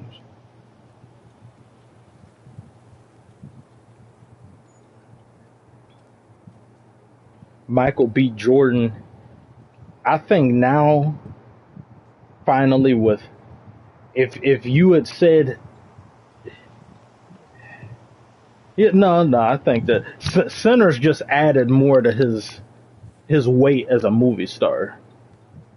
Because before this, I remember when I first saw Michael B. Jordan in Chronicle. That was the first time I had seen him. And I really like Chronicle. Chronicle was cool. And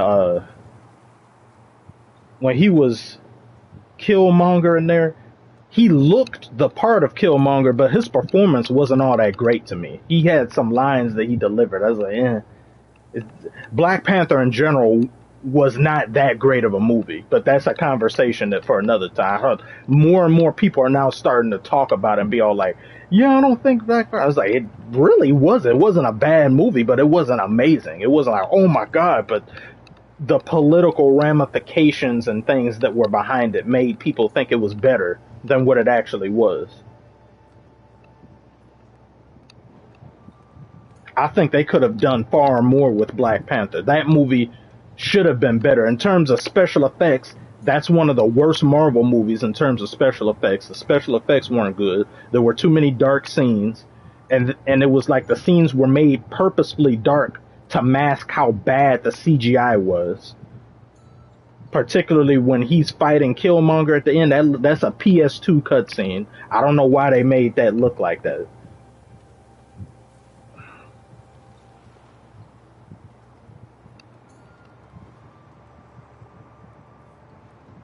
Kevin Hart, I don't really count Kevin Hart. Because Kevin Hart, if you're famous for something else, then you do movies, you're just that guy doing these movies. You're a comedian doing these movies. It's like somebody saying, not even Eddie Murphy, because Kevin Hart isn't Eddie Murphy level. Eddie Murphy, he a movie star who's a comedian. Kevin Hart is a comedian that plays himself in movies. He's not, he doesn't have really any range. The most versatility I've seen in Kevin Hart was when he was in The Upside with Bryan Cranston. And that was a more serious role for Kevin Hart. But he's really not. Even when he voice acts, it's just his voice. He just plays himself every single movie.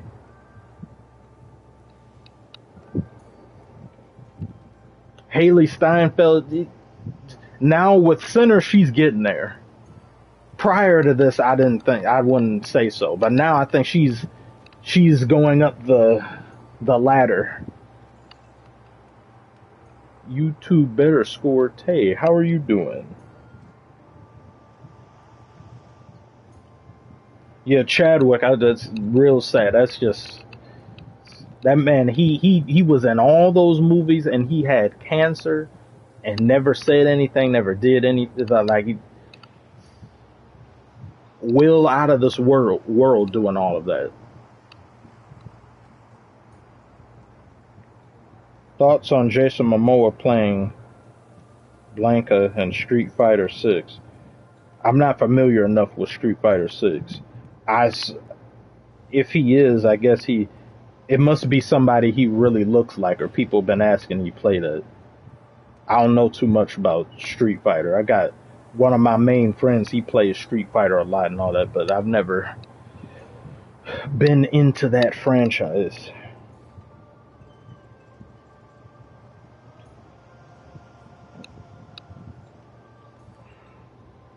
Like you, to me, I consider you a... Will Smith had the definition that he gave to a movie star that's different from an actor. Exactly, as a movie star, you put butts in seats.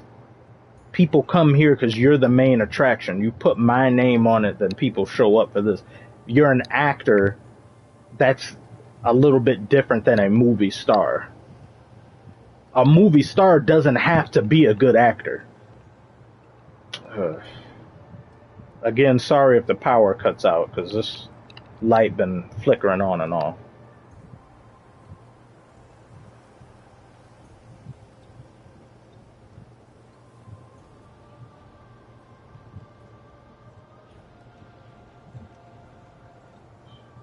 Because Will Smith, that's definition almost of, especially for modern day stuff, of being a movie star. But after a certain point in time in some years, he fell off in terms of movie quality. He turned down a lot of great movies. Did some really bad ones.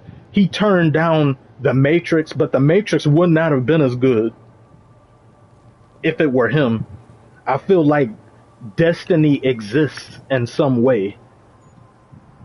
Because you see it in music and movies.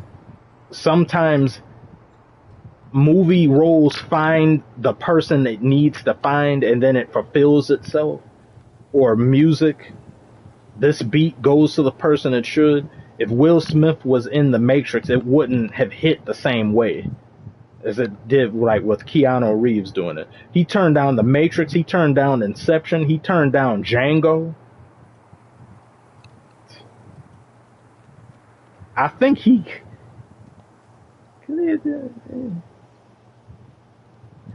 could have.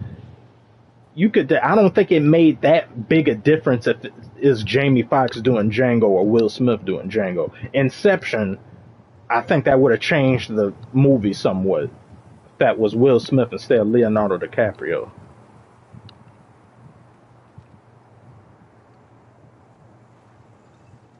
Yeah, Brad Pitt is why. Yeah, that new movie that's coming. Everybody's seeing that for Brad Pitt. Average person, not just. You got people who go to movies to see a movie just because it's there, but there's a lot of people that will go out to the theater to see Brad Pitt because he's in there. Hey there, how's Civ going? Jova R, how are you doing? It's going good. I'm watching this and the the NBA draft.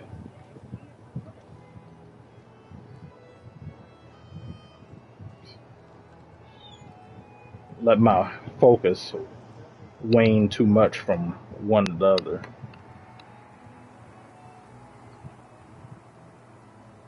Saw your YouTube community post. We love you. I love you all back very much.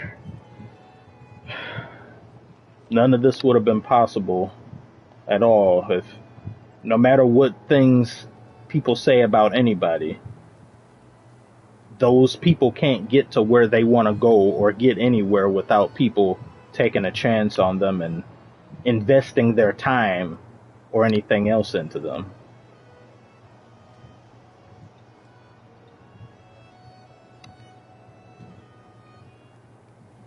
Yeah, I miss Adam Sandler movies. Yeah.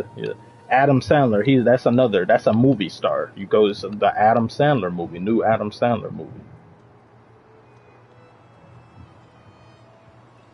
You just don't have people like that now. You had so many back then. You had some that from early on, they were like, you're gonna be something, especially when they used to have the studio system back then in Hollywood. Of course, there's more bad about it necessarily than good. But when you were in the studio system, their primary prerogative was making you a star. They would place you in things and do that. They would map your whole career out. So you had numerous movies made for you, and now it seems like because of the lack of stars, they get the same people over and over again. It's like, we need a black male to be in this role. Is Michael B. Jordan available? Michael B. Jordan isn't available? Okay. Will Smith, is he available? Nope. I don't know. It's like one or the other. They be getting like one. And Will Smith, he hasn't been in as many things recently. But I guarantee you, if there's a role for anybody, it's just black man as the main character, Michael B. Jordan will be the first person they call.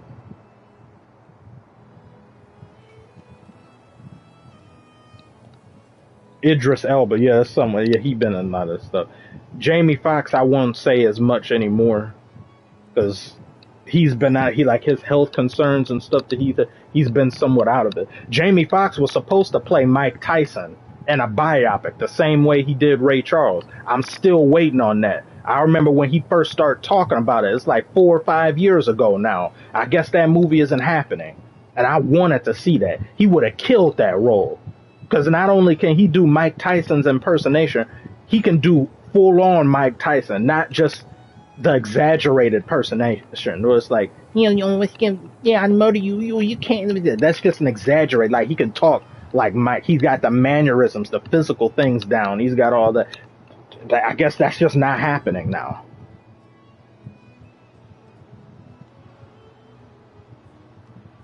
Yeah, Robert Downey Jr., he played him in Tropic Thunder. That role, that was a man.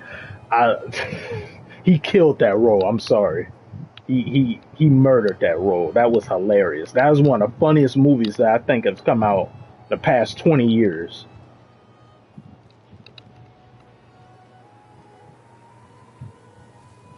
Yeah, seeing him as Doctor Doom, that's going to be very interesting.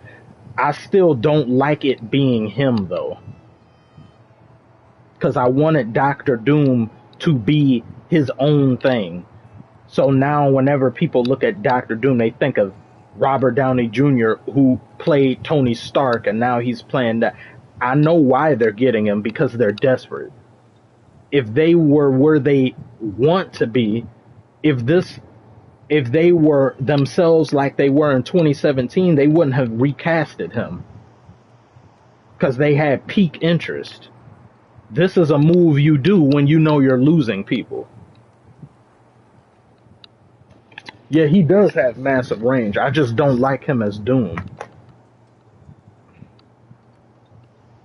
I would have preferred Doom to have been someone, their own person, like Thanos with Josh Brolin. Like that's that person.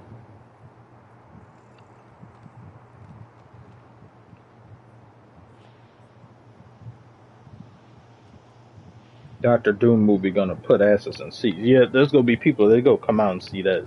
Yeah.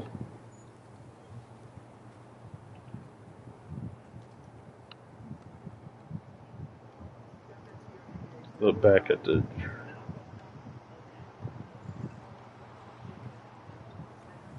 Walter Clayton Jr., 18th pick by the Wizards.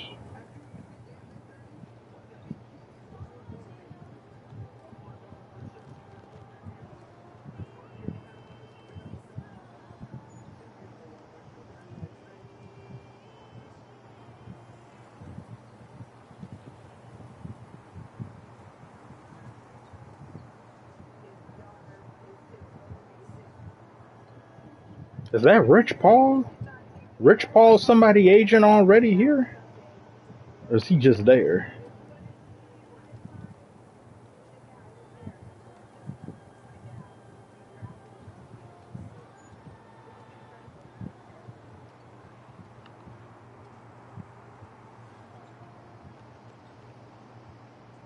They said next summer is going to be a big year for movies. I'll be the judge of that. How many are sequels, prequels, or reboots or remakes?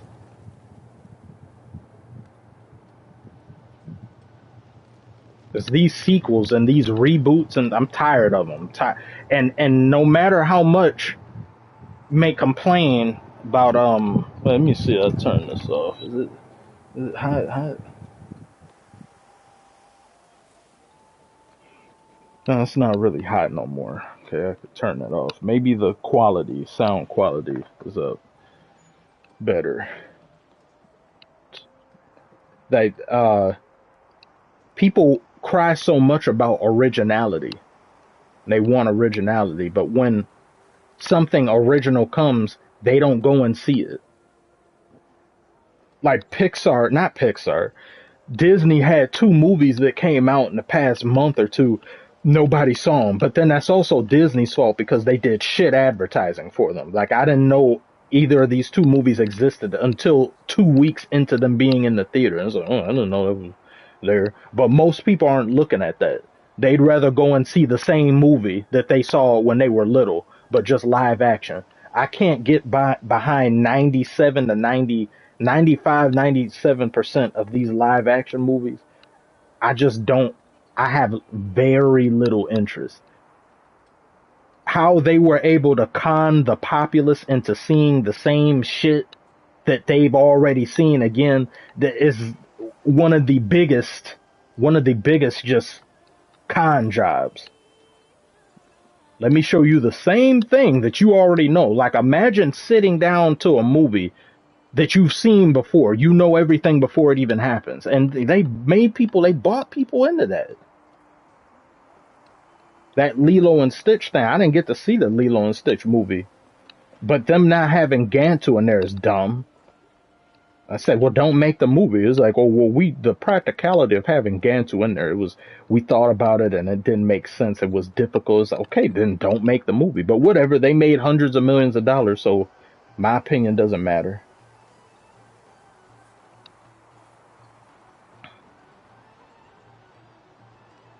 Egg Johnson, how are you doing? They butchered Gantu. Yeah. I didn't know you were down with strategy like this. Yes, I'm like that. Love these games. Oh, they got my song on here? Wait a minute. I hope it's not about to go off. Where is it? Oh, look at this.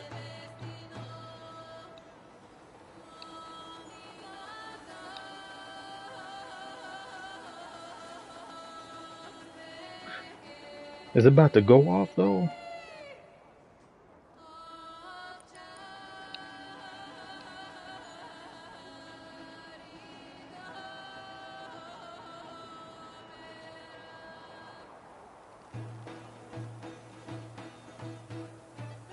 Oh yeah, look at it. You hit it. You hit it. Ugh.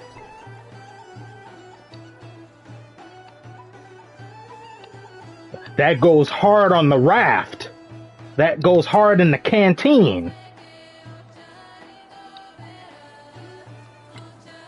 Beautiful. I love this sound. Yeah, this soundtrack is amazing. This that pirate shanty. They cutting a rug to this.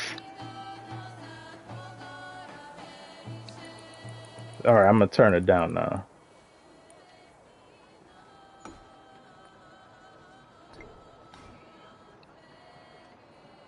It's part of Civ 7's soundtrack. Every civilization has their own set of music, or so I forgot which one in particular that one is. Is it Bulgaria? Not Bulgaria. I don't know. I don't know what I'm talking about. Never mind.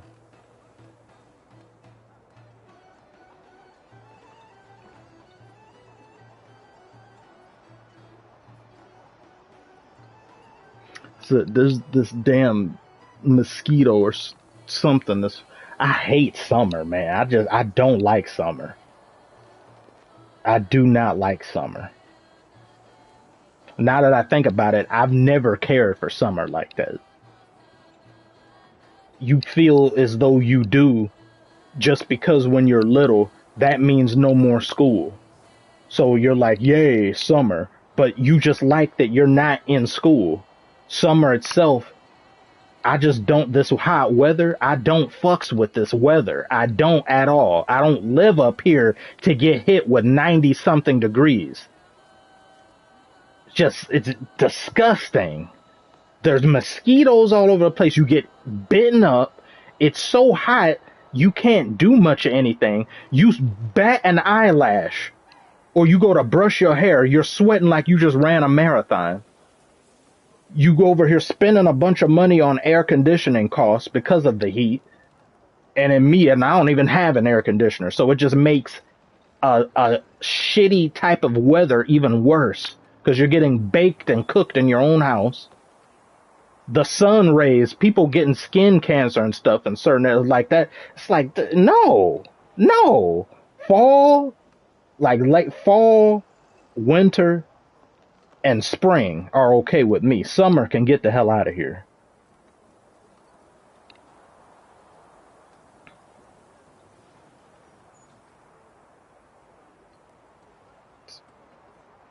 John Mogo is Zion this Halloween.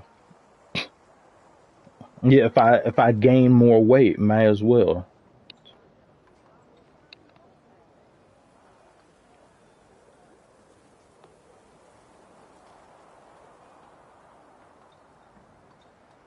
Yeah, and the tornado warnings and stuff too. Get that out of here.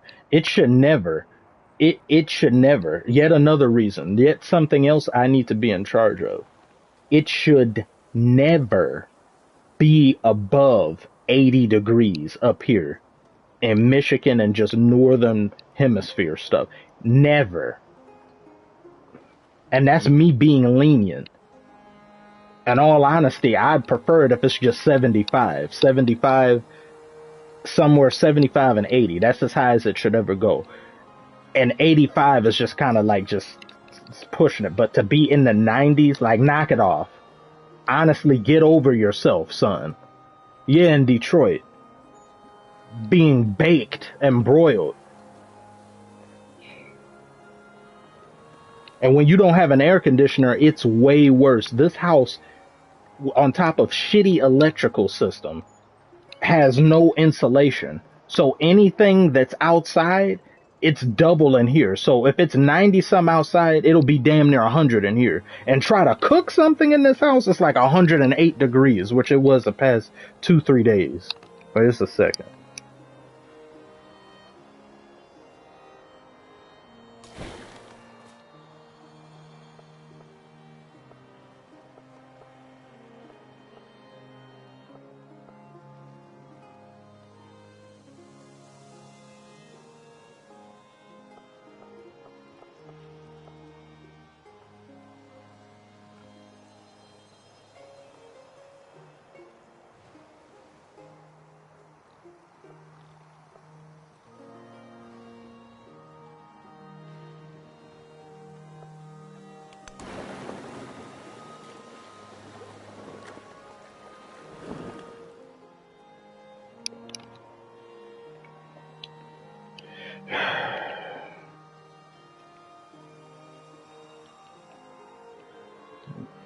Go check back here what's happening.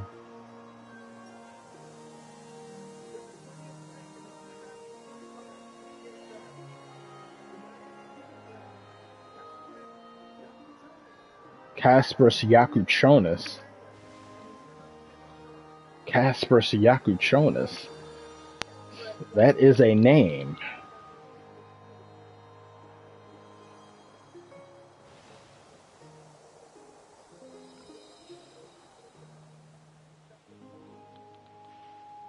Number 20 going to the Miami Heat, Kasparas Yakuchonis. He's probably another sleeper. See, Pat Riley and them, they're great with these picks that fly under the radar, but when it comes to doing something big with the team, they don't do nothing.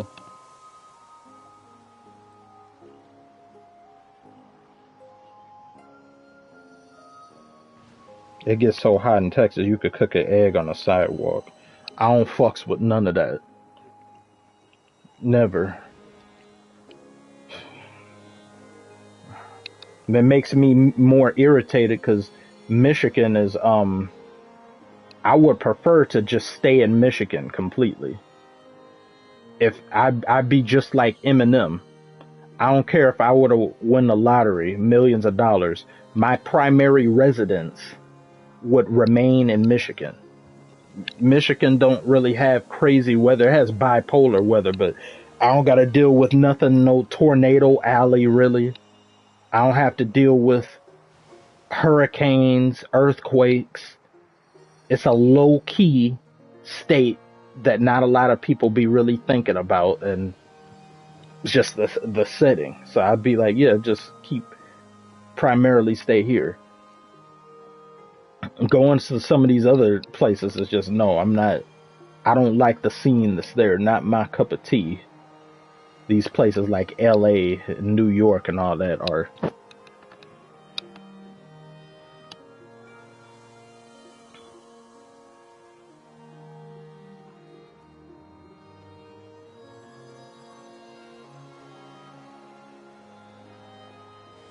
Yeah, that's why I like it here.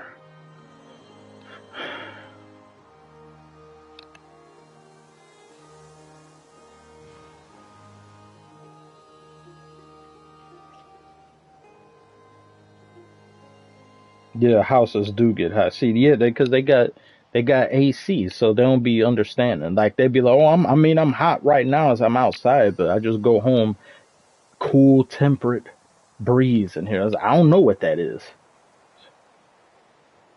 Been well over a decade. The only thing that works here is heat, which is stupid. The only thing that works.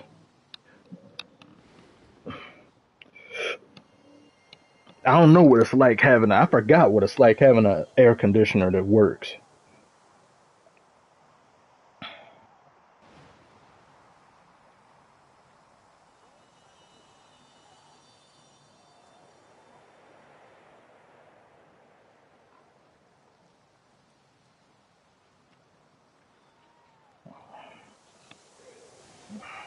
Just awful. Getting baked in your own house, getting cooked and on fire in your own house is just horrible. This is probably the worst I've experienced here with how hot it's been. I ain't never seen it be this awful.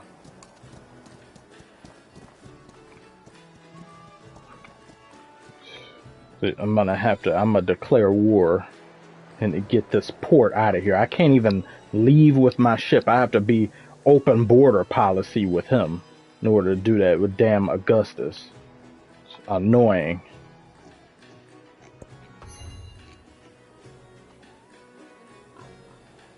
Tearing all this down. You should have stayed your ass over here. Got all this over here and you go come down here. The hell out.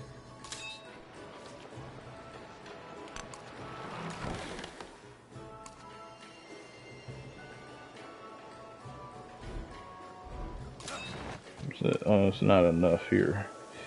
You will remain there.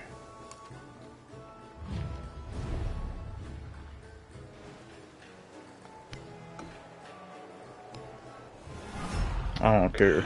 Bueni, gladia vostra nostro muro franghite. Move this damn shoebox of a city out of my way. Had all this space and you go come over here. Now you have to pay the toll.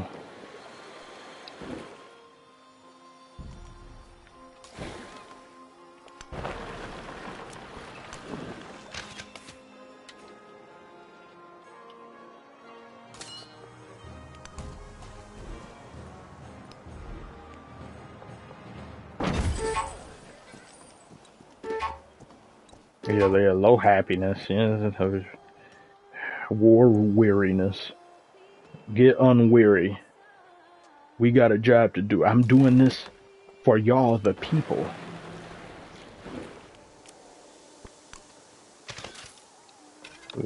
First time tuning into a stream. How's it going? It goes okay. It goes hot because of this lame season, but you don't have to deal with hurricanes. Yeah, that's what I said earlier. We don't know what no hurricane is. The farthest a hurricane ever makes it here, we just get the bits and pieces of it after it's already dematerialized. And at that point, it's just some rain, sometimes heavy rain. Winds aren't even high or nothing. That's it.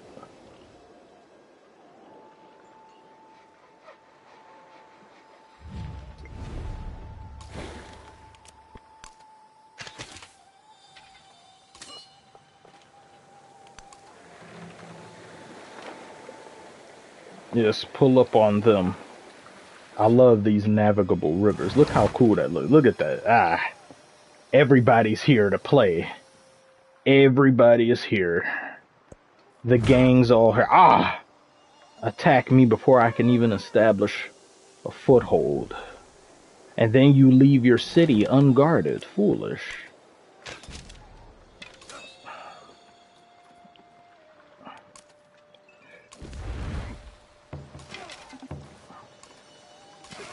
Oh, there's another army over there.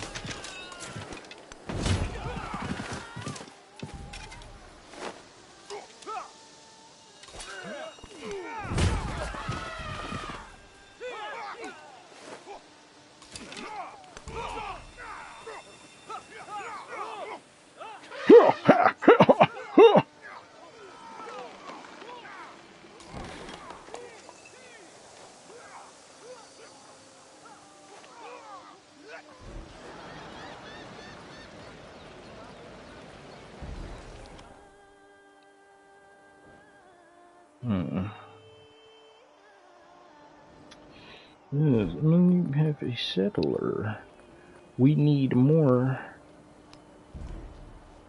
living space. I didn't have one city that last time. Oh, whatever.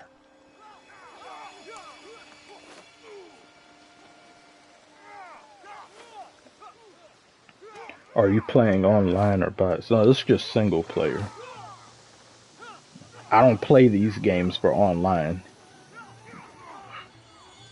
There'll be a whole group that some games would be like, oh, I want to play. So there's some stuff. Online isn't where it needs to be right now anyway. And I know some online only type people would like play that. It's like, oh, I mean, I feel bad, but at the same time, it don't affect me because I don't play Civ games and stuff for online. Finally caught the Legend live. Oh, well, thank you. Legend, you make me blush. Thank you very much, Samuel. How are you doing? Civ has an online mode? Yeah, it does. Good amount of them have. Ah, ouch. Ouch. That hurt.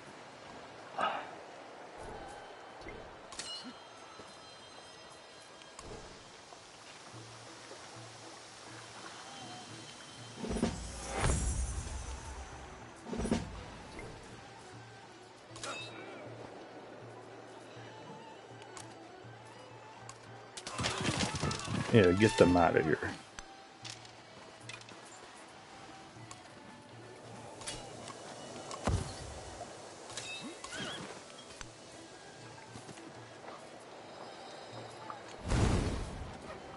Yeah, burn that down. They don't need it.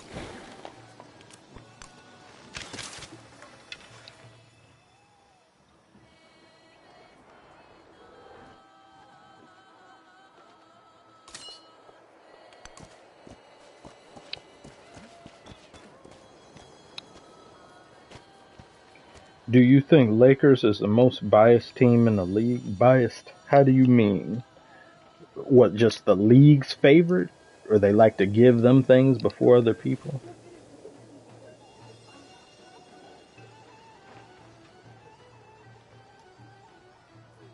Does anybody even play Civ online?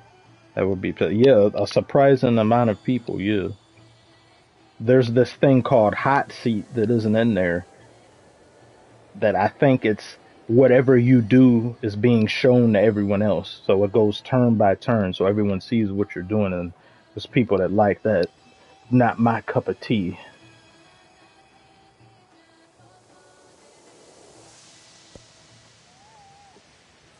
Building fortifications. I don't care about your fortifications.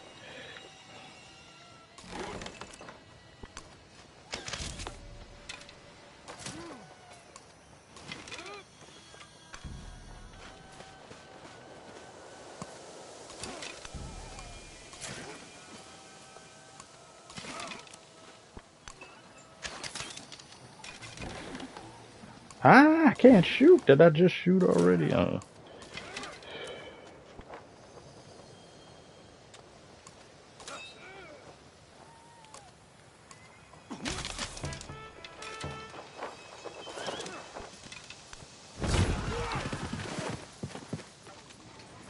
Aha, yes. It's my city now, and I burn it to the ground for being annoying. Cannon thunder goes off different cliffs. Bonaparte looks on, a faint twitch at the corner of his mouth, betraying his pleasure. Larger, the engineer asks. No, responds the first consul. More.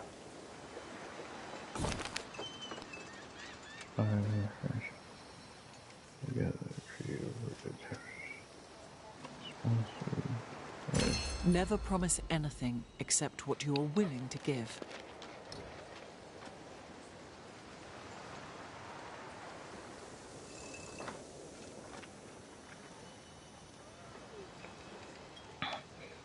Lakers are spoiled.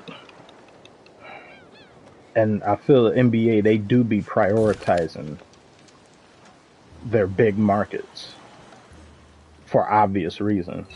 It's just when they overly prioritize them and all that other stuff, and saying, or trembles running down the soul. Dutch intruders. The peasants will be inspired to take up arms.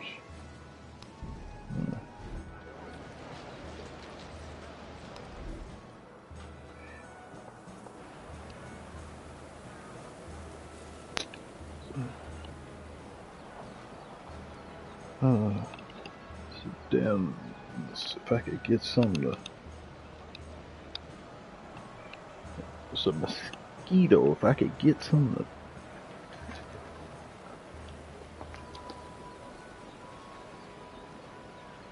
to... Damn it, I missed.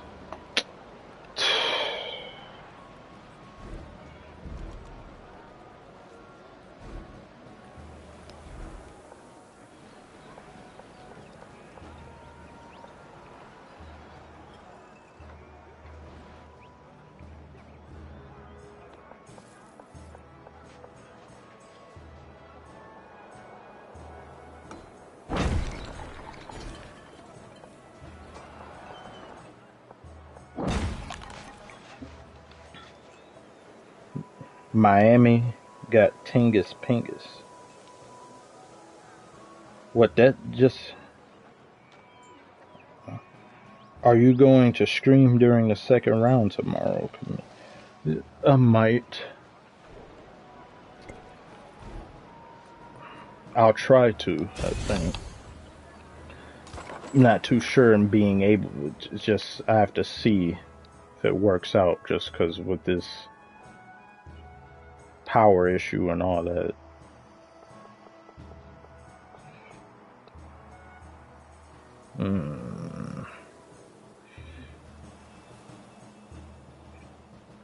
So there's a great place right there.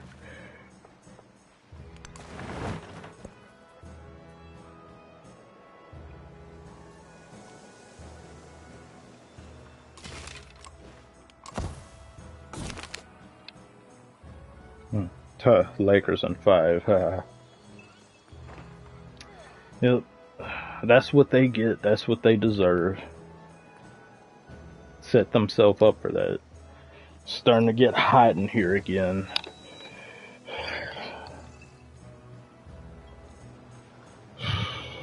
Draft started yet? Yeah, it did. It's like pick number 20 something now. Started at 8 o'clock.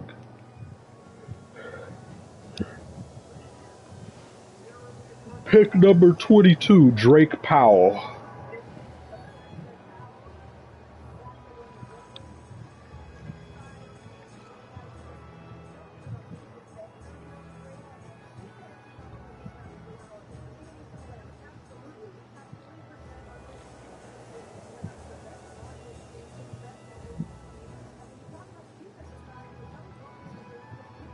Three-point shooter. He models his game after Drew Holiday. He said, oh. I'm not even watching anymore. I'm checking back and forth looking at it, but yeah, my attention has waned tremendously.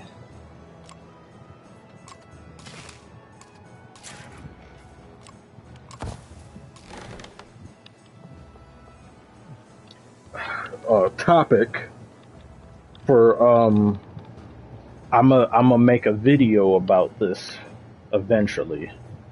I hope soon, at least within the next few weeks. You think Eminem needs to retire? Because it'll be a video about a bunch of probably 3 different rappers or something. Because I believe Lil Wayne needs to retire, Eminem needs to retire, Kanye needs to retire.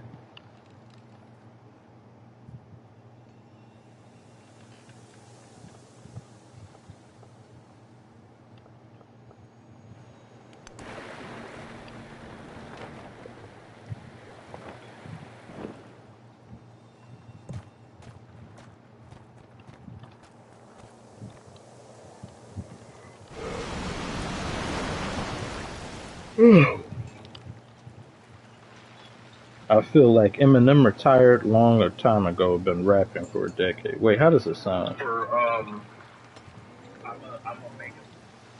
Oh, okay, quality is alright. And then there's the light flickering again. Yeah.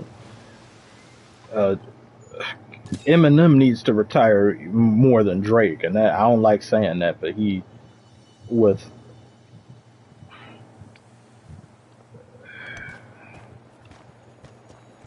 this Age of Empires 2. No, this is Civilization 7. After getting beat that badly by Kendrick, take notes from that. Because Eminem, his problem, he has a fan base that they're delusional too. They're very delusional. And I can say this because I used to be somewhat like them. Because I didn't grow up a good majority of my life liking hip-hop. It's always been a part of just life growing up, this black household, black community, but I never cared enough for it outside of some songs. I didn't start getting into it more until like 2012, 2013, where I got fully into it. But and one of the first people that I mainly got into or reevaluated and started listening to extensively was Eminem. And that was like that for a few years. And I thought, wow, Eminem is the greatest. Nobody comes close. He's better than that person. It's Eminem, then it's everyone else. Or if Eminem were his height reaches the moon, he hits his head on the moon. And everybody else, as close as they come, is like what, Empire State Building or something like that. But then as your music palette starts to increase and as time goes on, I say, rapping aside, Eminem he doesn't make good music. Being a great rapper and making good music are two entirely different things. Some of Eminem's stuff is hard to listen to. And I feel like this will be something that a lot of white fans who aren't really into hip hop, they'll listen to Eminem and then say he's the best rapper, but you don't listen to anything else. It's similar to how people are fans of LeBron, and when LeBron goes to the Lakers, LeBron is one of the best Lakers ever, and this and that. They're not Laker fans, they're LeBron fans. All they did was immigrate from one country to another. How do you know he's the best Laker of all time? Can you name the other Lakers? Can you know their performances of what they did? Just like with Eminem.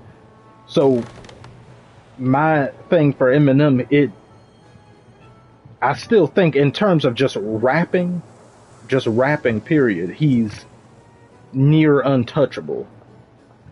But making music, he doesn't make good sounding music. His music is somewhat painful to listen to.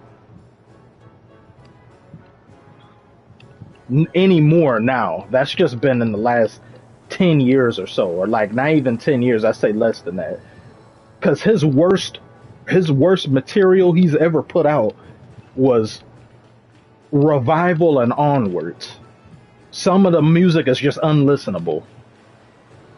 And I've never heard as much as I did like Drake with his bitchiness and just his bullshit that he does. Drake has never made a song as bad as Eminem has. I can name 10 horrible Eminem songs, unlistenable Eminem songs. I can name even Drake's worst songs don't cause me emotional scarring when I listen to it, like Eminem songs do.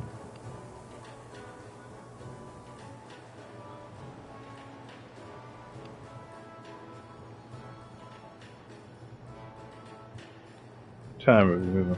Y'all mentioned the past their prime at this point. Just got a mistake. Is that Civ 7? Yes, this is Civ 7. My not so serious accent. Is that it? Yeah, M had highs and lows. Low. Like, and since you put it like that, Eminem's lows are worse than some other big hip hop artists low. Like Drake's lowest lows, in my opinion, stuff like Honestly Nevermind, some stuff off Certified Lover Boy. Drake, like Eminem's lows are way lower than that. Cause at least when Drake songs is be like, yeah, you turn it on, you don't care about it, it's whatever, it's meant. Eminem songs, some of them will be so bad to listen to. I gotta play one. I gotta play it. I hope this stream doesn't get... I just have to play one. That's what I'm talking about. Where is it?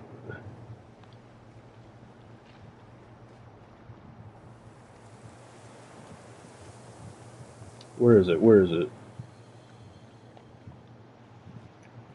This is, of course, off Revival.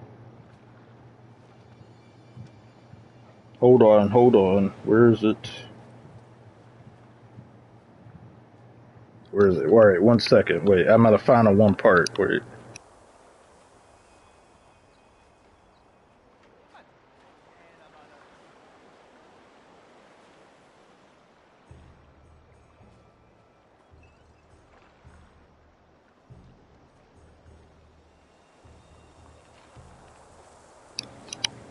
Don't get to back. I'm gonna play like it should be. If I pause it every 3 to 5 seconds. This right here. Now tell me, like, and this is just like people, they can't get past their bias for certain people. It'd be like, this doesn't mean Eminem isn't a genius. It doesn't mean Eminem isn't worth, like, I wouldn't even be able to contain myself if I met Eminem. But there are times people make garbage and trash and can be dumb. Geniuses can be dumb in certain respects. Listen to this. What kind of drives a foot wide Who would listen to that?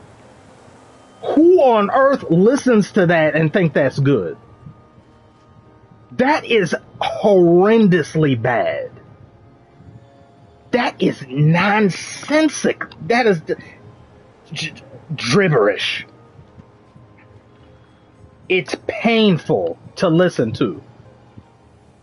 I had no idea. It goes on from that. Like, I can just do the rest of the part. Who's that? What guys are stuck, guys are stuck, guys are under, like guys are, oh, that's how the rest of that sound. That is garbage.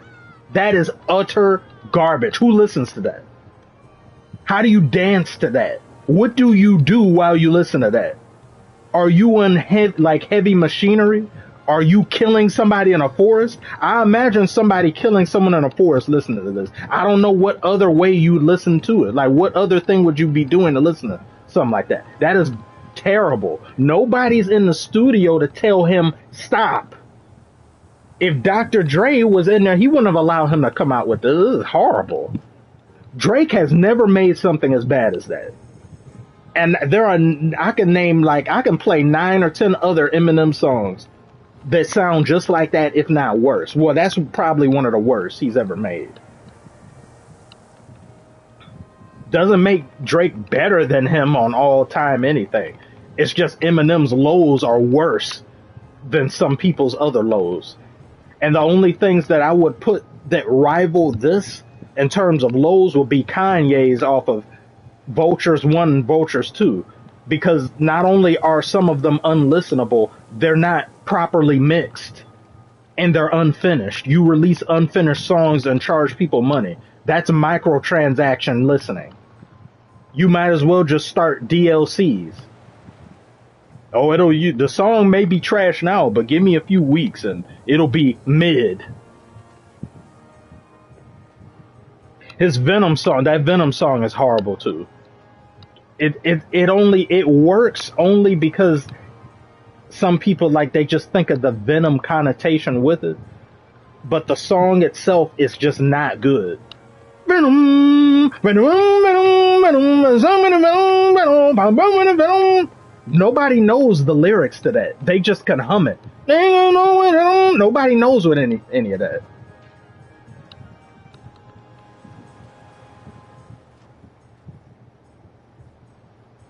Tech 9 too.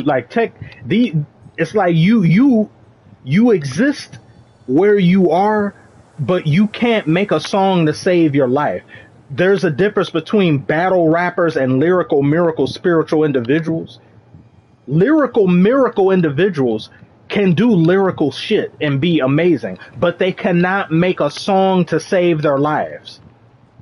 And Tech 9 with some of the Tech 9 rap like he casting a spell.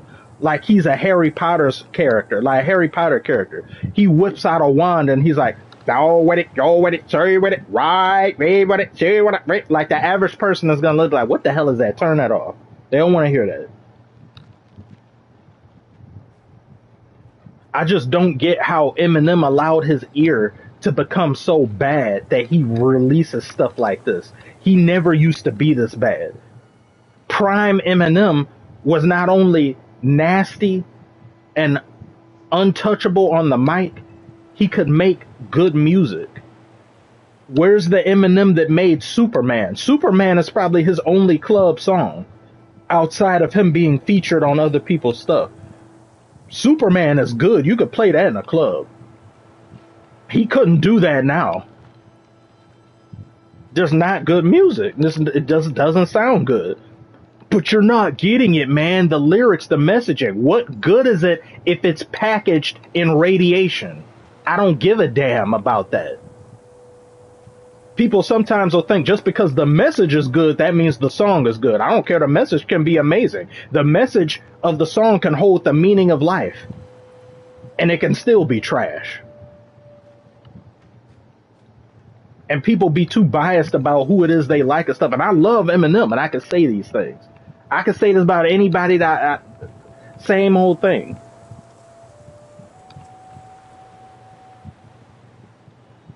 Do you listen to local Detroit rappers like 42 Doug, Team Eastside, or Doughboys? I've heard some stuff. I'm not too big of the fan of the Detroit sound. The Detroit, it's just it. I don't. It's just not for me. There's some of it that I try to open my mind up to it for. I'm like, yeah. What was that I listened to? Lil Yachty when he did that one Michigan Boat Boy. That was egregious. That was foul for me to sit through. I made a video of that on my original channel, and I had a ton of hate. People was like, we don't claim you here. How you supposed to be from Detroit and you live in Michigan and you go talk down on artists? Because it's bad? Also, just because I live here, I have to agree? I just have to go. Look, get that drone thinking out of here. Just not good. Was not good to listen to.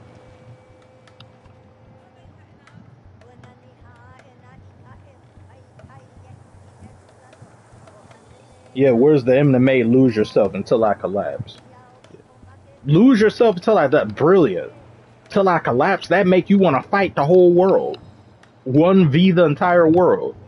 Lose yourself and everything. It's like when the genre, because hip hop shifted. It's like in 2012 to 2014, the sound shifted. And then Eminem has struggled to adapt to make anything that sounds decent. Because it went into more of a melodic lane of more 808s and stuff like that, more trap influence, and he just can't do that.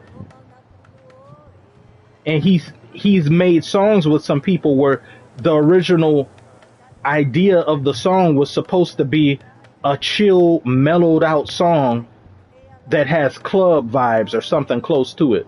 But when they do a collab with Eminem, Eminem just goes try hard because that's all he knows how to do. He doesn't know how to not try hard.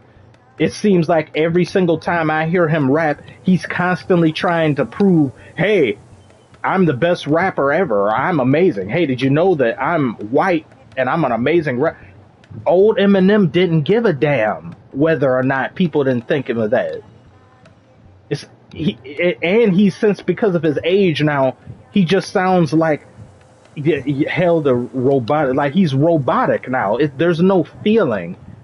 Eminem ran out of things to rap about, in my opinion, in 2013.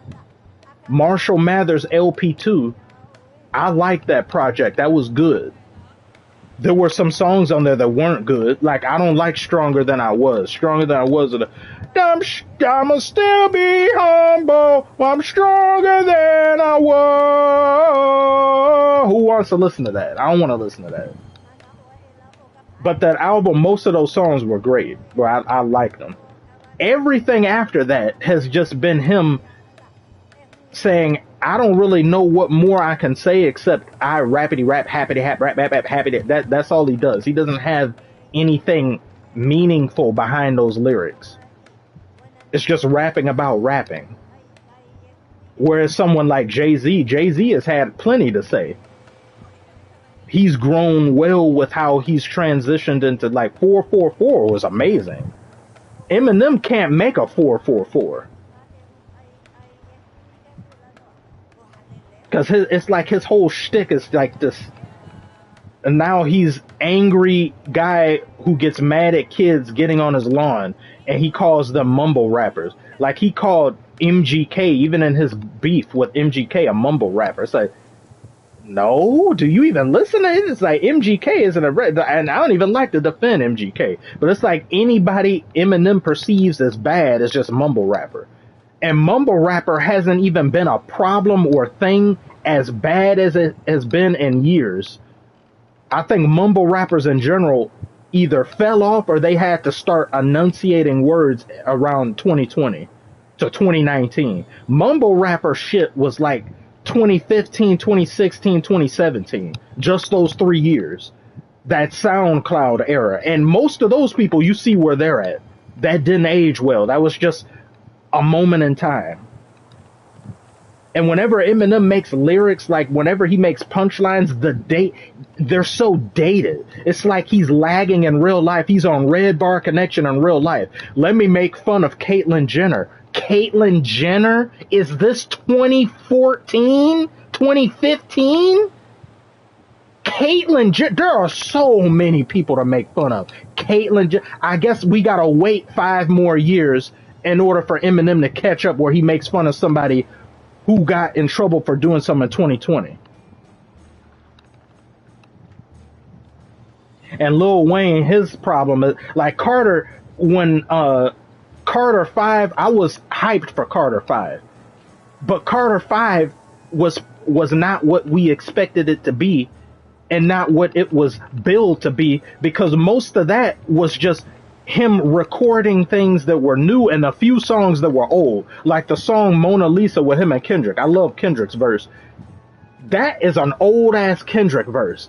It's like there's a few songs on the Carter 5 that are old. And then he kept that, but then he made a bunch of new ones, and it just sounds like auto-tune garbage. Because not Kobe, but that's what I'm going to bring up. Kendrick has a Kobe bar in there.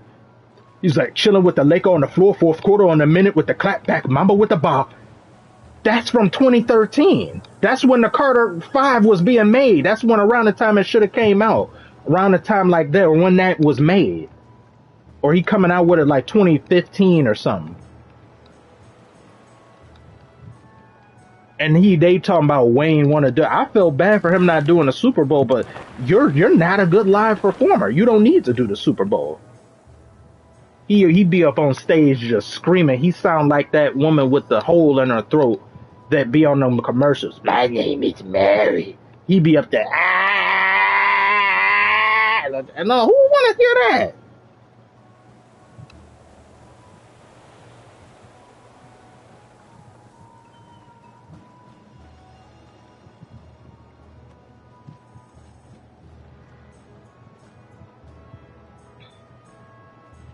Yeah, the Pistons want to get. Yeah, I heard that somebody had shown me that. I said, "Oh,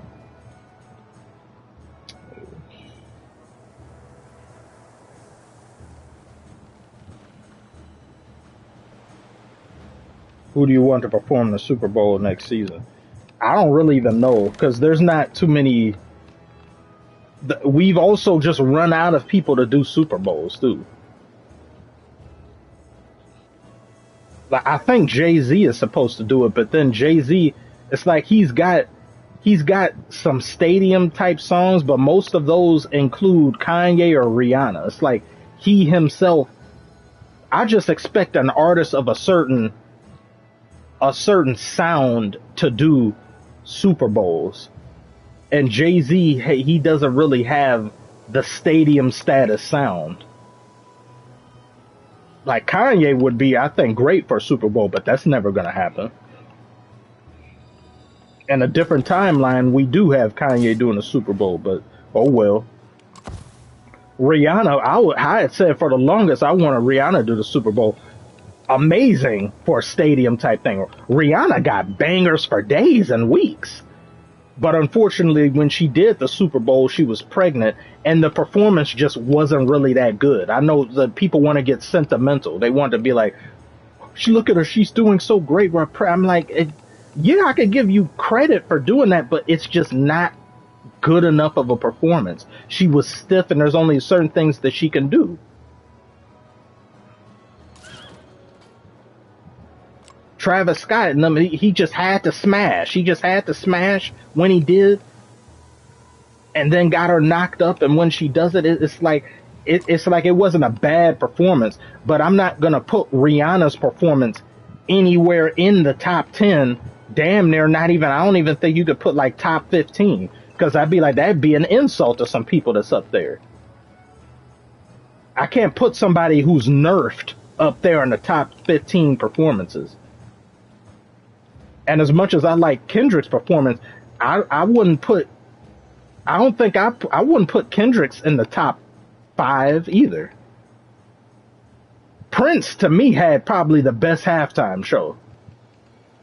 I actually have a hard time thinking who had a better one between him and Michael Jackson. Actually, no, Prince had the best one. I'm sorry. I put Michael at number 2. It was raining during Purple Rain. You can't get better than that. That beautiful perfection. Sorry, you can't. That's just, it's a script. God himself saw the script and said, I like that. And the vocals and how and they told him, they was like, well, it's raining out there, Prince. I don't know if this is good. And then Prince said, could you make it rain harder? The man was dancing in high heels and spinning and playing a guitar. And he did that purple. I know. And that beautiful.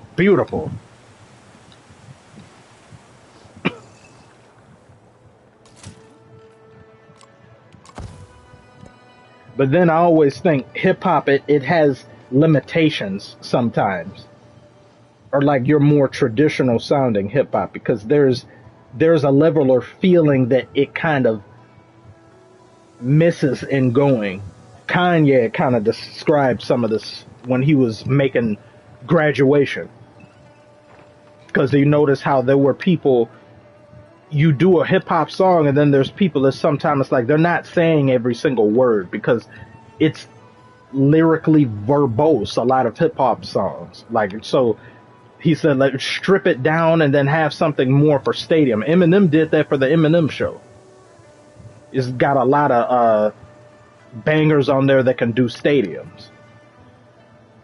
There's artists that just don't have stadium status sounding songs.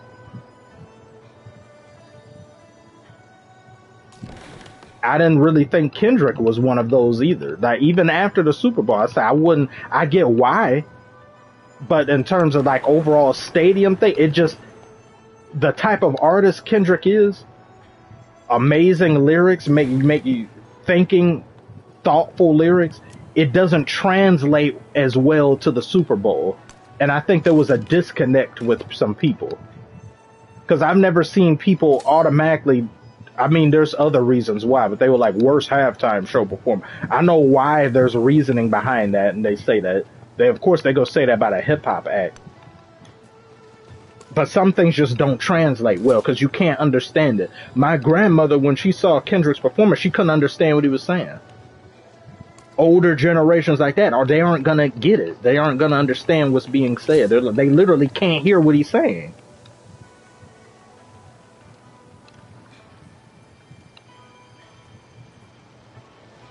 Snoop Dogg and them back into, yeah, that was a great one. That was a great one. People don't care about rock music anymore to have rock bands perform at the Super Bowl. Yeah. Rock music done fallen off hard in a way.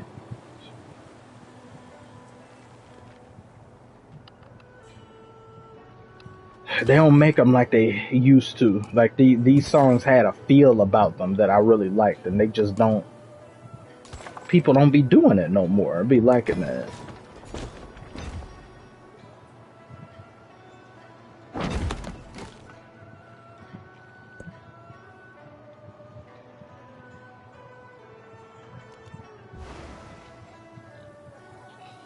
What is this?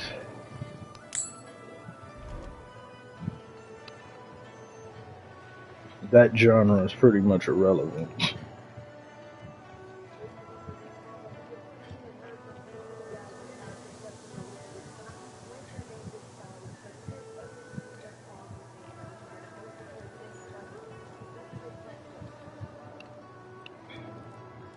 It won't be enough to get hyped. Won't be enough to get hyped for the half, so I keep it up. Yeah, Foo Fighters, I see that. Rock is dying, no big bands anymore. That's a shame too.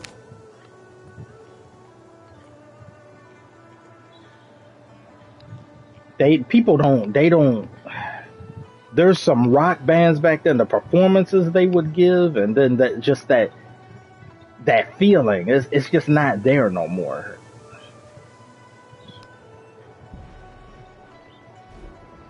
Like, people won't understand the mystical feeling of seeing a Led Zeppelin perform Stairway to Heaven in front of them. See, and she's buying a stairway to heaven. And the part that he really, I'm from the mountain down the road. And then that, our shadows taller than our sun. They don't get down. Want to see that? People missing out.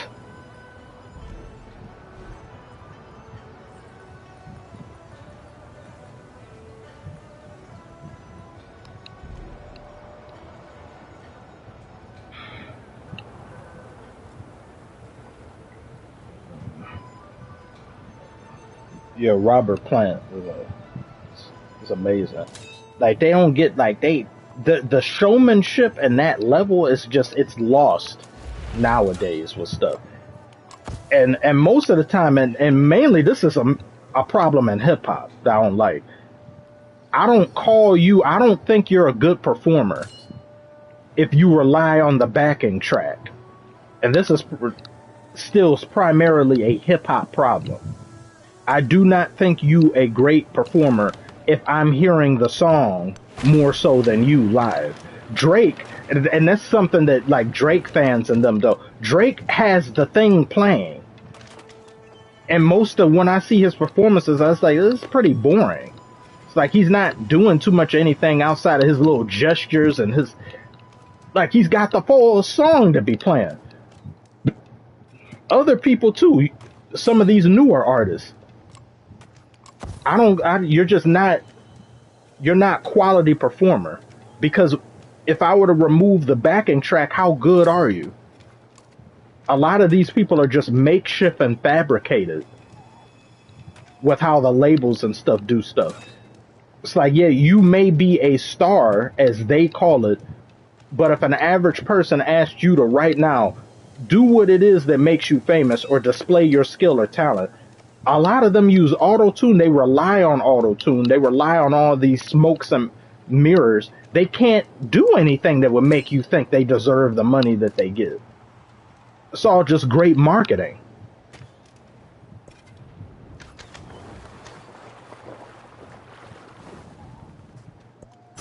The map was a Model 4. No new settlers for you.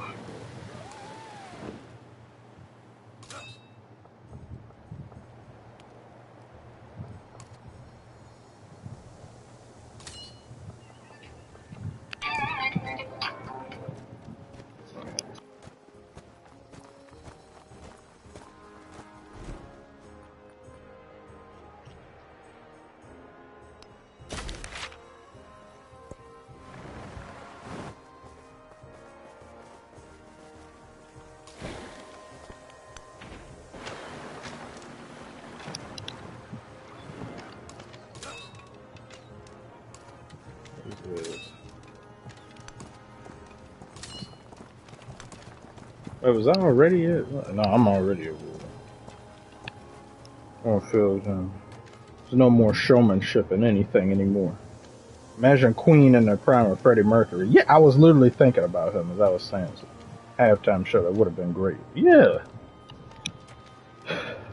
Freddie Mercury controlled a crowd and did things like very few other artists.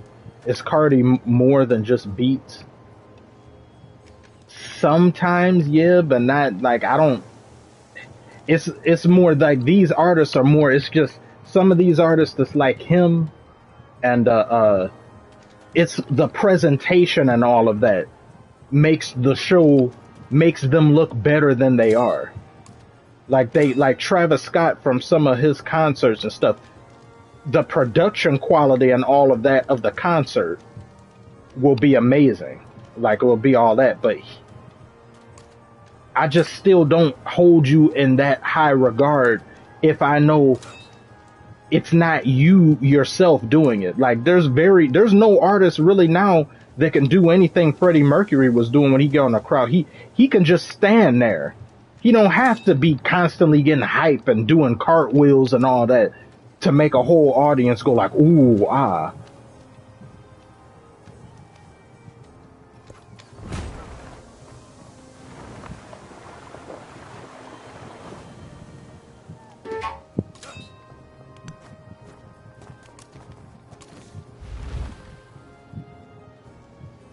Yeah.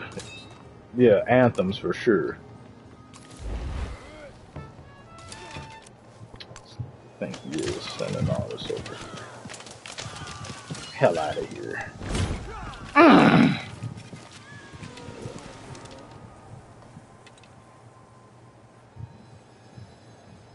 Yeah, Freddie.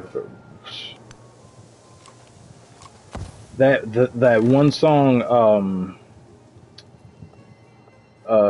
hauntingly beautiful song, "The Show Must Go On" from Queen, and the lyrics, because I think that was Brian May and them that like wrote it, but the lyrics of him just coming to terms or just knowing that he's not gonna, and he's like, "I'll soon be turning round the corner now," like him just knowing that things are coming to an end. But then the vocal that he was doing, like the whole song, but that one thing at the end, and he when he was recording that, just because at the time, because he was very frail and weak, but and then he couldn't quite hit that same range, and then they say, we don't have to do that part. But he was like, "Excuse me? What, you think I can't do it? Excuse?" He's like, "No, I'll fucking do it." He said he went and drank something. He went and hit that damn note.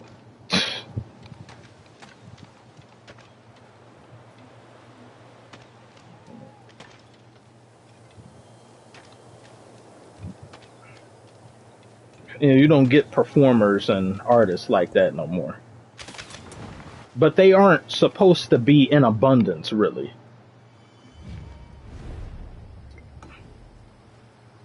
It's good we don't have, as because it makes you appreciate and value them when they're here. Because if there's too many of them, then it's just like it get lost on some people. But then people automatically, they right now don't appreciate what they see and hear from some people. What, they got armies all over the place. Oh yeah, I wanted all is another good one.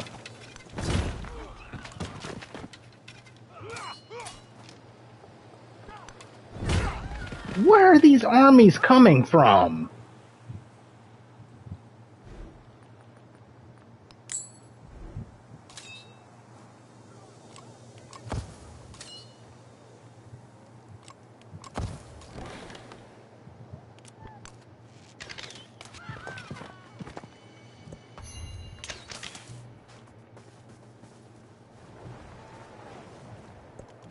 Never promise anything except what you are willing to give.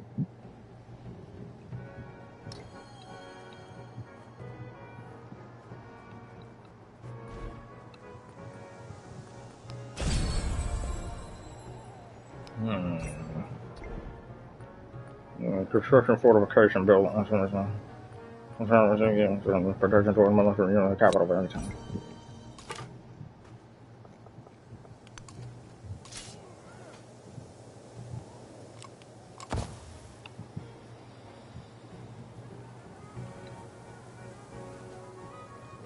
What the hell? There's 3? Where is he getting? Where?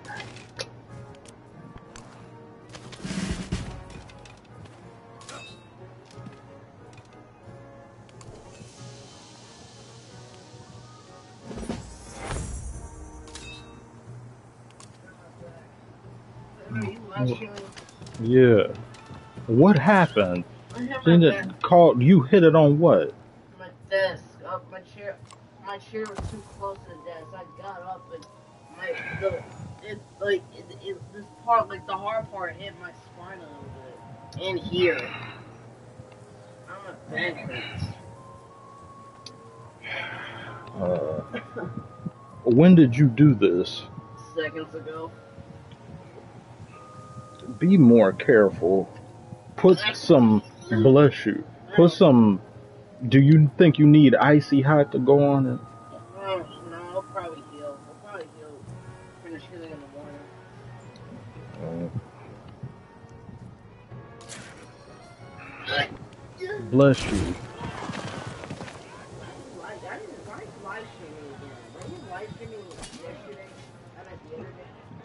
Some days ago, yeah.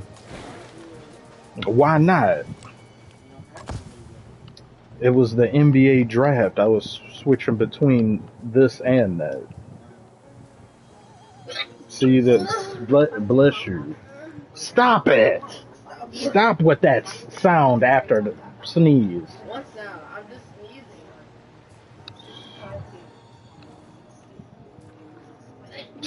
sneezing. That's enough. Don't sneeze in here. But I don't want to get sick. You are. Go. I'm fine. That's you.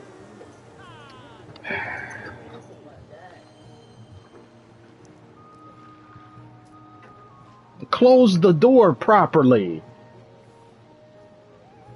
Hello? What milk?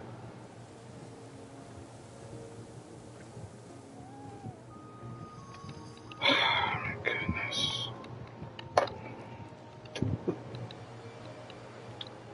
Where'd you go? Why isn't anybody listening? Yeah, he's fine. He only hit his... He fooling around being clumsy, hit his back a certain way. And he's like, oh, my back hurts.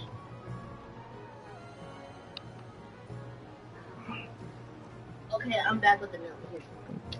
I don't want this. It's milk. Are you gonna watch Be grateful. the new Superman movie? Yeah. I'm gonna try as best I can to see it first weekend. I mean, well, yeah, somewhere in first weekend, hopefully. See if DC can correct themselves.